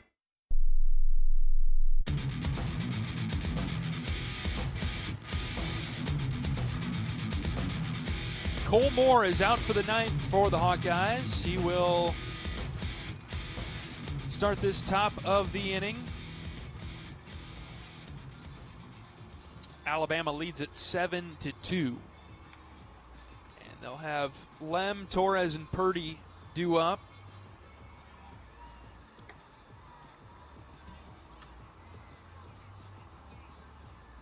Iowa will have 7, 8, and 9 in the bottom of the 9th.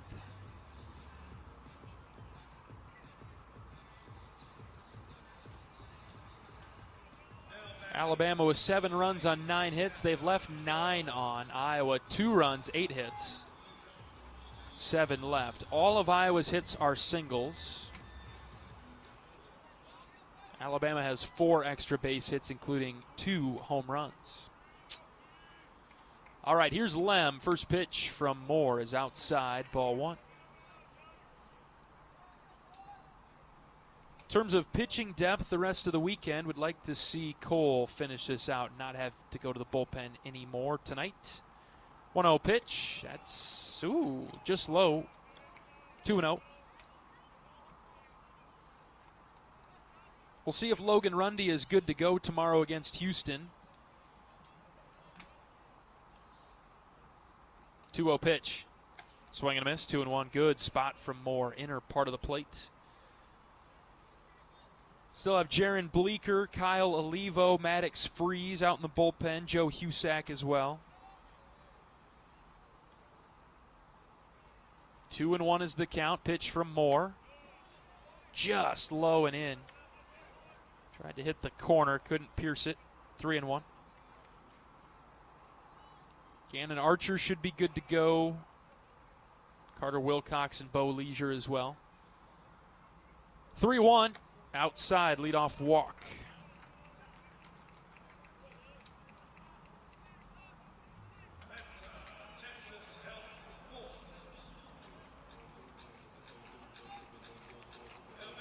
Guerin and Hackett teamed up to get Iowa through 6 innings today, and now 3 straight freshmen into the game for the Hawks. Trying to kind of piece it together and get through this one. It's 7-2 Alabama. Tate Schlegel did a nice job. An inning and a third, gave up 1 hit, 1 run, struck out 2. John Henry Cohorst came in after that, recorded 1 out, but he walked 2 batters. And Cole Moore competing hard for the Hawkeyes in the top of the 9th, where Alabama leads at 7-2.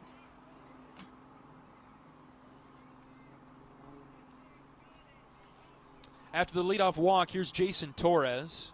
0 for 3 with a walk of his own tonight. The 0-1, up and in on the hands. He hops out of the way.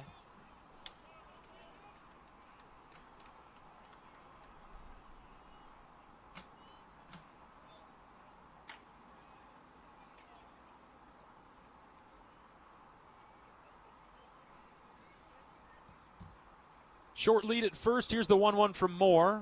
Breaking ball, just up and in. Ball 2.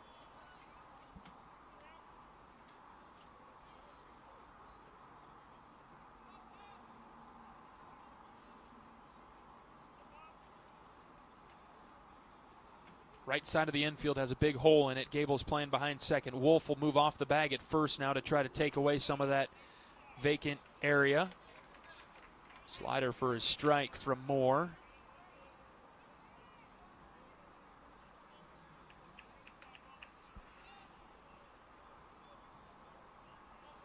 Counts even at 2. There's nobody out in the ninth. Could really use a ground ball here or a strikeout. We'll see what Cole does. The 2-2 just in, ball 3.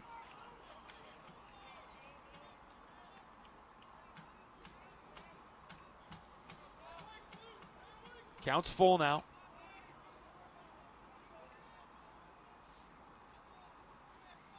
Moore has the sign. He comes set. The 3-2 fouled off. He went up in the zone with 86. Torres got a piece of it.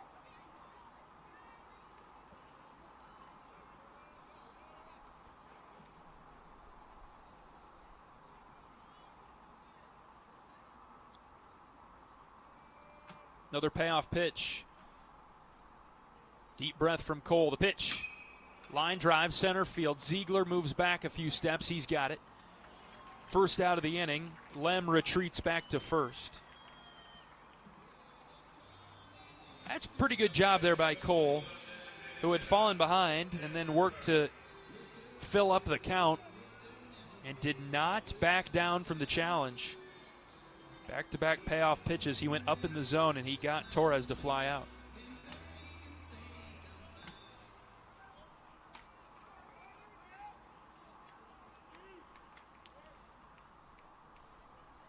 In stands Andrew Purdy. A couple of hits for him today. First pitch outside from Cole. Moore struggled a little bit throwing that first pitch strike. He's had to work behind majority of these at-bats. 7-2, Alabama in the ninth. 1-0. Popped up left side. Frost retreats. He can't make the play. It's over his head and into left for a base hit. In on the hands, totally sawed him off, and he blooped it over Jakeson's head. 3 hits now for Purdy after starting the day 0 for 2. Not much you can do there.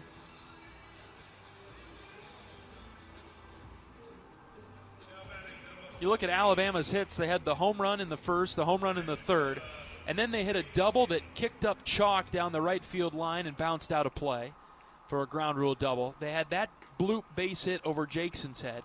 Iowa's been stroking the ball well today, but right to defenders. That's been unfortunate. It's just baseball sometimes, too. 7-2 Alabama. First and second with 1 out.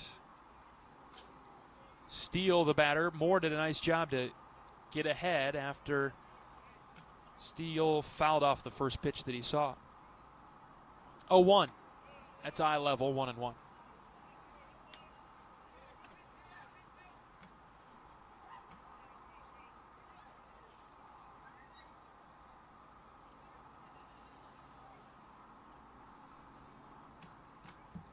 Ball and a strike. Righty on righty matchup. The pitch.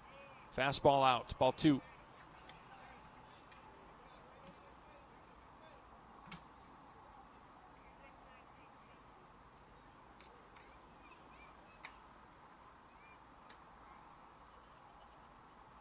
Moore aiming to settle back in and fire a strike, and he does. He gets a swing and a miss. 2 balls and 2 strikes.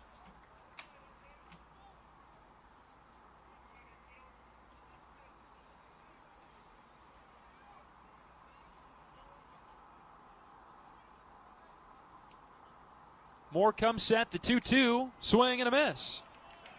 He got Steele to strike out. Good pitch from Cole, 2 down.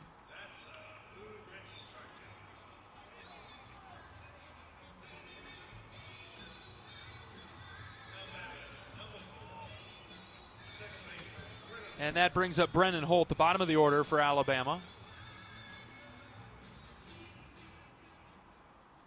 As we've been playing for just short of 3 hours now. 9 o'clock here in Frisco. First pitch is lined into left for a base hit. Narrett comes up firing.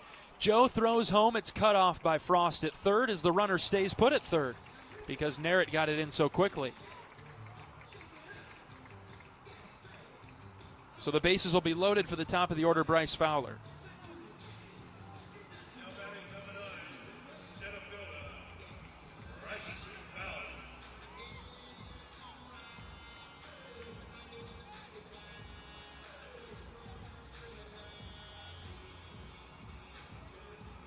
Fowler with a walk and a home run, and then Iowa has retired him in 3 straight at-bats. Strikeout, flyout, strikeout.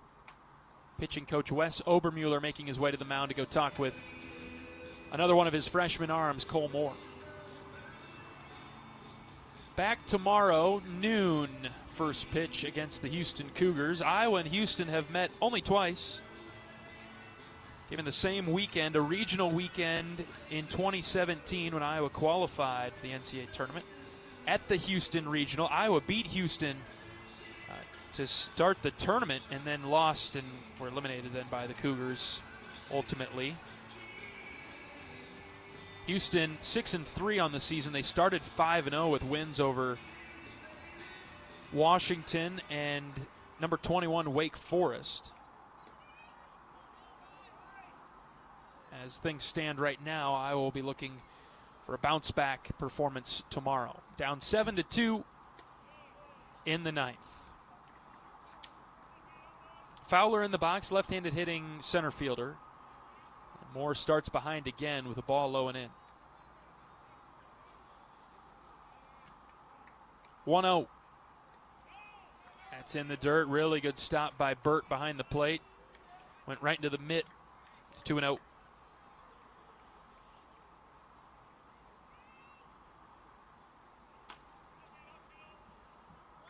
Tricky spot here with the bases loaded and a 2-0 count on a hitter like Fowler. Moore is ready. The pitch. There's a strike at the knees. Good spot.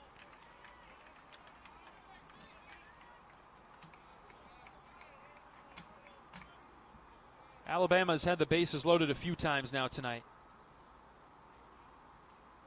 They're 8 for 20 with runners on and 4 for 12 with runners in scoring position. Moore can't find the strike zone and sailed one away from the left-handed hitter.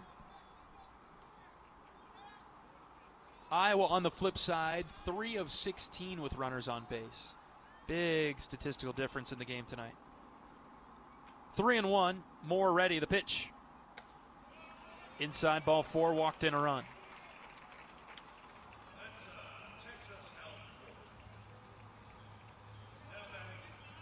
And here comes Justin LeBron. He'll face a new Iowa pitcher.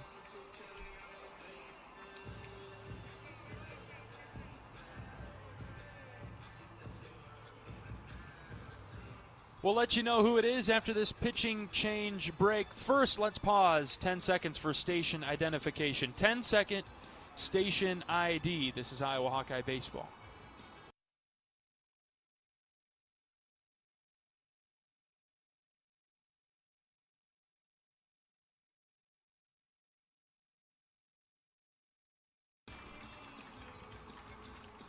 All right, we'll introduce the new Iowa pitcher after this pitching change break. Back in a moment. This is Hawkeye Baseball from Learfield. The silly moments, the proud moments, even the hard moments. They're what make life remarkable. And they're why Wellmark Blue Cross and Blue Shield is here for every moment. Committed to making healthcare better, more affordable, with more choices for care.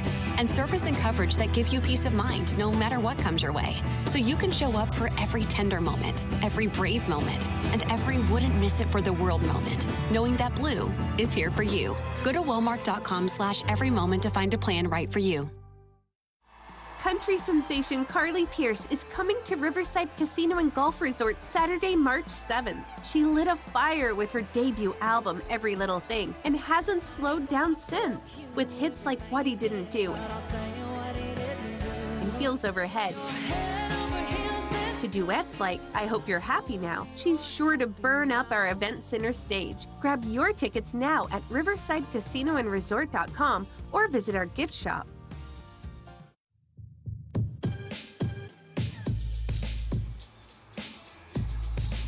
Iowa goes to the bullpen one more time in the ninth. This is Ty Mickelson, right-handed redshirt freshman from Grimes, DCG graduate, Dallas Center Grimes, that is. And he comes into a spot. Bases are loaded for Alabama and 2 outs. Ty will be making his 4th appearance, 13.50 ERA with 2 innings pitched. 2 hits, 3 runs allowed.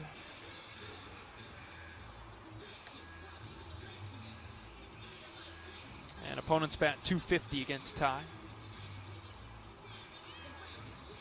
And he'll face Justin LeBron.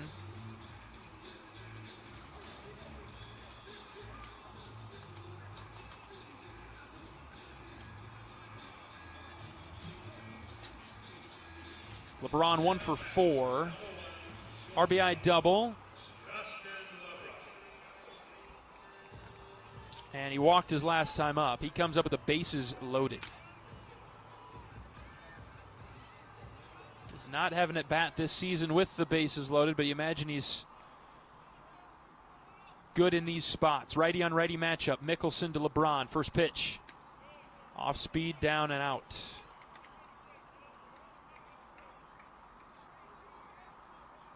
Iowa has done very well against him today. But other hitters in the lineup have hurt the Hawks. Next pitch. Hit in the air, deep to left, Narrett on the run. It is over Joe's head, and it is over the wall for a grand slam.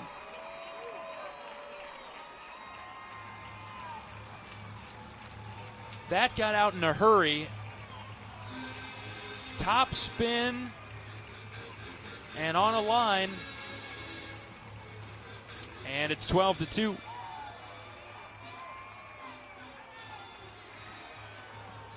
Third home run of the game for Alabama.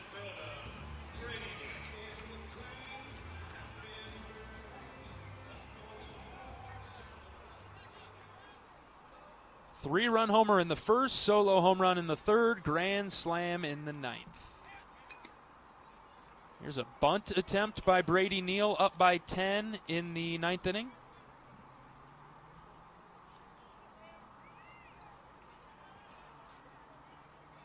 He fouled it off.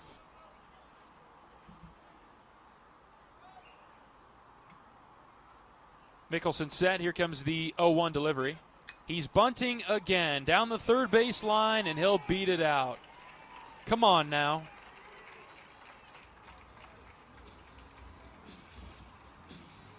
Come on now. Gable Mitchell giving him some strong words. I thought there was a bit more respect between Coach Rob Vaughn towards the Iowa side than that.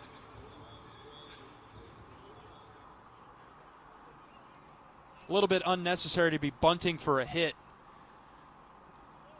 Up by 10 in the ninth. First pitch strike from Mickelson to Luke Vaughn.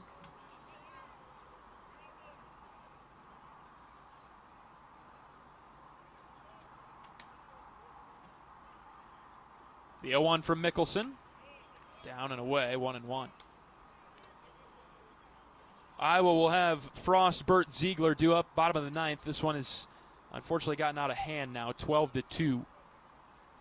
Doesn't feel like it matches how this game has gone. Just the big fly has been huge for the Tide. 3 home runs that have brought in 8 of their 12 runs tonight. 2 balls and a strike on Vaughn with a runner at first and 2 outs. Mickelson's pitch. He stumbled and had to just abort and lob it home. And it didn't quite make it to the plate, 3-1. Got his foot caught in the hole in the rubber. And it's 3-1.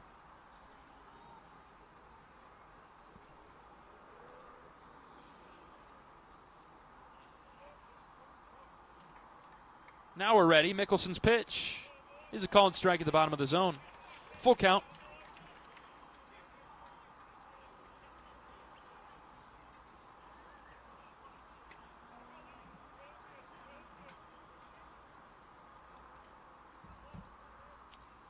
Mickelson's 3-2. Popped up. Shallow center. Ziegler moving forward. Jay-Z's underneath it. He's got it for the third out. Grand slam for Alabama. That's the highlight of the inning. 12-2, the Crimson Tide with the lead. Last chance for the Hawks when we come back. This is Hawkeye Baseball from Learfield. If you or someone you know is having thoughts of suicide, experiencing a mental health or substance use crisis, or just needs someone to listen, 988 provides a direct connection to free, confidential, and compassionate support. When you call, text, or chat 988, you'll be quickly connected to trained crisis counselors who will listen to your concerns, provide support, and connect you to additional resources if needed. There is hope. You are not alone. For 24/7 support, call or text 988 or chat 988lifeline.org. Save time when you shop online with Hy-Vee. Hy-Vee makes it easy to order groceries online through our app or Hy-Vee.com. Pickup is always free. And if you have a Perks Plus membership, you get free delivery and free express pickup. Shop online with Hy-Vee and you can create and save grocery lists, shop the sales, and get fuel savers. Talk about convenient. Order groceries online today. Check out Hy-Vee.com or download the Hy-Vee app.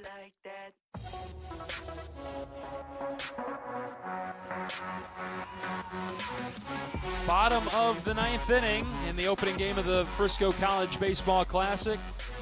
12-2, Alabama with the lead. And tensions were firing there in between innings after Alabama took a 10-run lead in the top half of the inning after a grand slam. Their next batter, Brady Neal, decided it was appropriate to bunt for a hit up by 10, and so he tried that and, of course, was successful. And this game has turned chippy now, and in between innings, a couple of the Alabama players that were running onto the field, made their way over towards Iowa's dugout. The center fielder, I'm not sure what Fowler was doing over by Iowa's dugout on the third base side, but he and Neal were jawing at Iowa's dugout, which got Coach Sutherland and Coach Heller involved, actually. And then Alabama's coach, Rob Vaughn, had to come over and get involved. So a game that had been well played and was respectful, well, we threw that all out the window in between innings in the ninth. Absolutely no reason to be bunting for a hit up by 10. And I just know that that'll stick in the craw of the Iowa staff, who consistently comments on just playing the game the right way. And really disappointed to see that from the Alabama side. But they're up 12-2. I guess do what you want when you're up by 10. Here's Jackson Frost to lead things off in the ninth.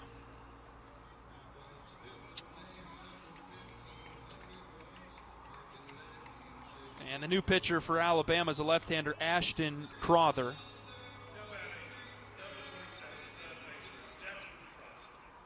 Well, that'll certainly fire up the Hawks for tomorrow. Playing Houston at noon. First pitch to Frost is a strike at the bottom of the zone. I haven't really seen opposing players jaw at our coaching staff like that. That was pretty incredible. Frost takes another strike, this time in the inside corner, 0-2. And Coach Heller and Coach Sutherland, they didn't take it either. Proud to say that they weren't going to let that slide. Don't talk to the team that way. Frost fouls one off. 12-2, bottom 9.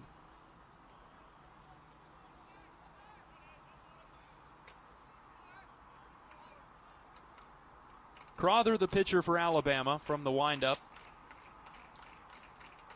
Third base side of the rubber. He fires to Frost. Jackson tapped foul again off his own foot.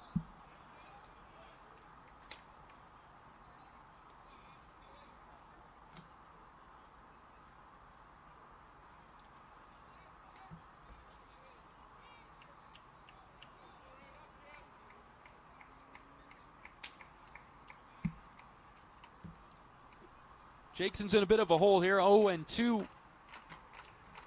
The pitch. That's low and away. Ball 1.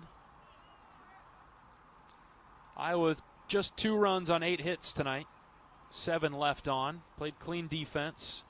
12 runs, 13 hits. 10 left on for Alabama. 2-2. Frost hits on the ground to third. Picked off the dirt by Torres. 1 away.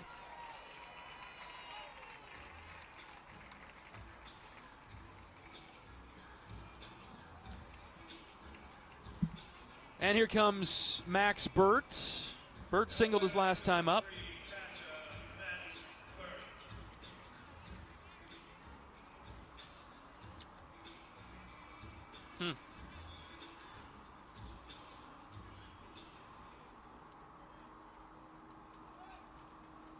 Burt had that big line out in the second. Chance to bring in some runs, but couldn't quite get it through the infield. Crowther deals a strike.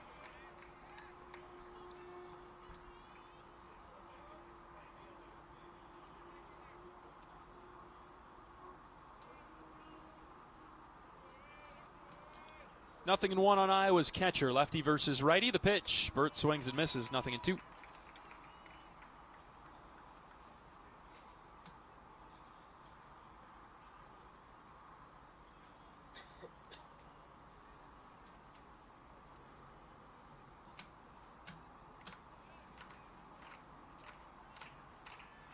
Oh, 2 to Burt.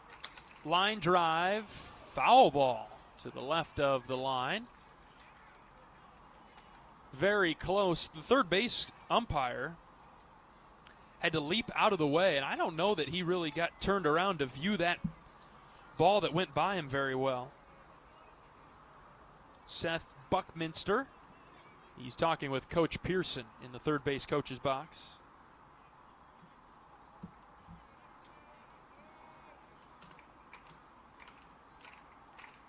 Coach is giving him an earful. Next pitch, down and away.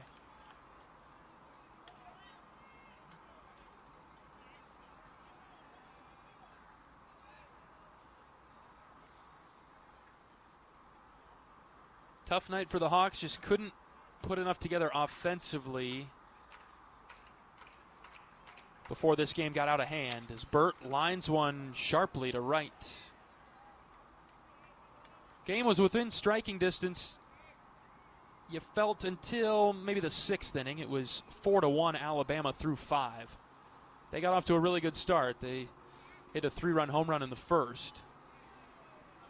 Led 4-0 after 3.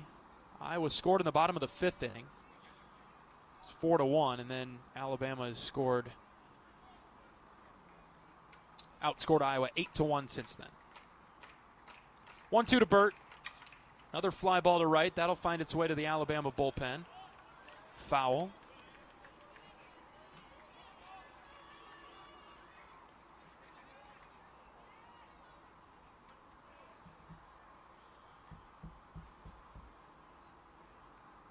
Good at bat here from Burt. Let's see if he can find a reward and get on base.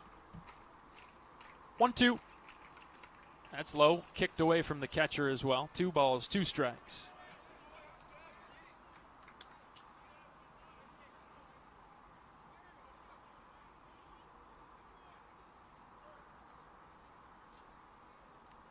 Kyle Olivo looks to be in the on-deck circle for Iowa. Getting at bat here late. 2-2.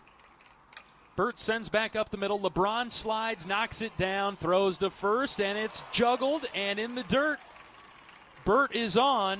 I think that's an E6. I think that's a throwing error. LeBron did everything well to get there, slid to knock it down, and then short hopped it to first, and Vaughn could not bring it in. 3rd error of the game for Alabama. Unfortunately, they haven't really hurt him. They are going to officially score that as a single. No way. Here's Olivo getting a pinch hit opportunity. Kyle, the freshman, two-way from Franklin, Wisconsin. We talk a lot about him on the mound. We'll see him at some point this weekend, maybe tomorrow. 3 for 6 in the batter's box. 0-1 to Olivo. Hit well in the air to center, but not well enough. Fowler gets there in time. 2 down.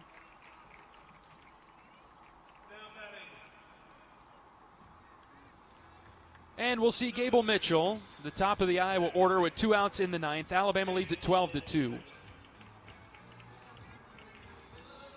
Might be an interesting handshake line. Something you never want to have to say or even pay attention to. You shouldn't even have to pay attention to a handshake line. And we'll see how it looks after Alabama bunted for a hit up by 10 in the top half of this inning.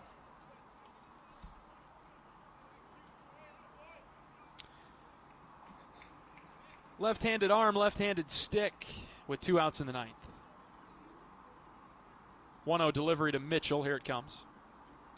Gable pops up left side. Third baseman over. He makes the catch and foul ground for the 3rd out. And that will do it. Alabama wins tonight 12-2. And the Hawkeyes fall to 6-3 on the season. Back in action tomorrow at noon against Houston. We'll be live on the Hawkeye Radio Network at 11:30 as Iowa takes on Houston. We're back after this. This is Hawkeye Baseball from Learfield.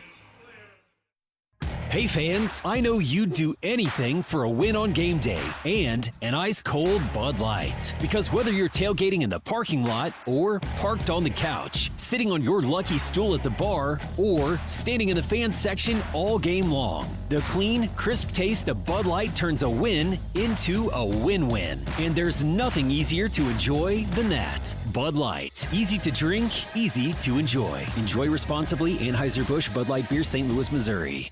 You're a Hawkeye. You named your dog Kinnick and your cat Herky. Your morning alarm is back in black. Yep, you're a Hawkeye. And now it pays to be a Hawkeye with a Hawkeye account from Community Choice Credit Union. Low fees and great perks, plus Iowa exclusives like your choice of a Hawkeye-powered Visa debit card, Iowa merchandise, and exclusive giveaways. You've spent more time at Finkbine than you have at your office, so we know you're a Hawkeye. Now make it pay with a Hawkeye account from Community Choice. Learn more at HawkeyeAccount.com.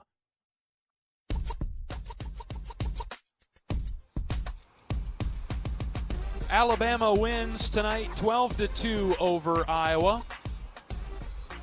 And the Hawkeyes drop to 6-3 on the season. We'll be back in action tomorrow against Houston at noon, 11:30 pregame on the Hawkeye Radio Network. Alabama with 12 runs, 13 hits, 2 errors, 10 left on. Iowa 2 runs, 9 hits, no errors, 8 left on. The team's just now shaking hands after both filed away from one another, and the coaching staffs pulled both of their teams out and said, hey, let's shake hands. After it got a little chippy there in the 9th with Alabama bunting for a hit up by 10. Those are one of those rules in baseball, one of those rules that you live by. You just don't do that, but Alabama chose to do that, and so it got a little chippy there for no reason at the end. Alabama wins at 12-2. Tyler Guerin got the start. He only made it 2 2/3 before he was removed due to injury. 4 hits allowed for Tyler. 4 runs, 3 walks, 4 strikeouts, and Guerin is hit with the loss, dropping to 1-2 on the season. Justin Hackett came in after that, 3 1/3, 4 hits, 2 runs, walked 1, struck out 3. And then Iowa rolled out 4 freshmen in a row: Tate Schlegel, John Henry Cohorst, Cole Moore, and Ty Mickelson to close out the game. We'll see who gets the nod tomorrow. Coach Heller thought maybe Logan Rundy. We'll see if he's good to go. He could get the start against Houston. Otherwise, we'll have to figure it out from there. Tyler Fay got the start and the win for the Crimson Tide. He went 6 innings on the mound, 5 hits, 1 run, 1 walk, 3 strikeouts. Mitchell came in after that, 2 innings for him, 1 run, 1 strikeout, and then Crowther sealed the deal for the Tide with 1 hit allowed in the 9th. Alabama wins it 12-2. We'll be back after this to close things down on the opening day of the 2026 Frisco College Baseball Classic. Right after this is Hawkeye Baseball from Learfield. You asked for all the extreme internet performance at an all-in price, and we listened. Get 1 gig internet with a 2-year price lock and everything included. Unlimited data for non-stop streaming, powerful Wi-Fi for enhanced coverage, built-in online threat protection, and internet equipment. All for just $65 a month for 2 years. It's the extreme 1 gig internet deal you asked for. Call 844-4FASTER or visit extreme.com for details. Offer available to new customers only. Price doesn't include one-time charges, tax, and government fees. Hey fans, I know you'd do anything for a win on game day and an ice-cold Bud Light. Because whether you're tailgating in the parking lot or parked on the couch, sitting on your lucky stool at the bar, or standing in the fan section all game long, the clean, crisp taste of Bud Light turns a win into a win-win. And there's nothing easier to enjoy than that. Bud Light. Easy to drink, easy to enjoy. Enjoy responsibly. Anheuser-Busch Bud Light Beer, St. Louis, Missouri.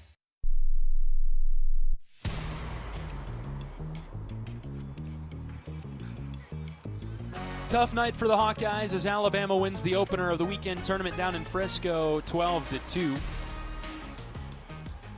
And the Hawkeyes will look to rebound quickly tomorrow with a noon first pitch against Houston. We'll be live on the air at 11:30 on the Hawkeye Radio Network. That'll do it for our coverage of Iowa Hawkeye baseball tonight. For my great board op down the line, Morgan, great to work with you tonight. Morgan, great job as always.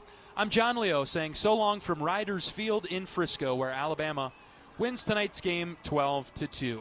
Every day is a great day to be a Hawkeye, but some are just a little bit better than others. So long, everybody. Iowa Hawkeye Baseball has been brought to you by Iowa Corn. You might think Iowa just grows corn, but the truth is corn grows Iowa. Brought to you by Iowa's corn farmers of the Iowa Corn Growers Association and the Iowa Corn Promotion Board. Iowa Lottery. Be a VIP with the Iowa Lottery. Visit ialottery.com/VIP for details. Mid-American Energy. Mid-American Energy is proud to deliver affordable, reliable energy to you all season long. U.S. Cellular, the official wireless partner of the Iowa Hawkeyes.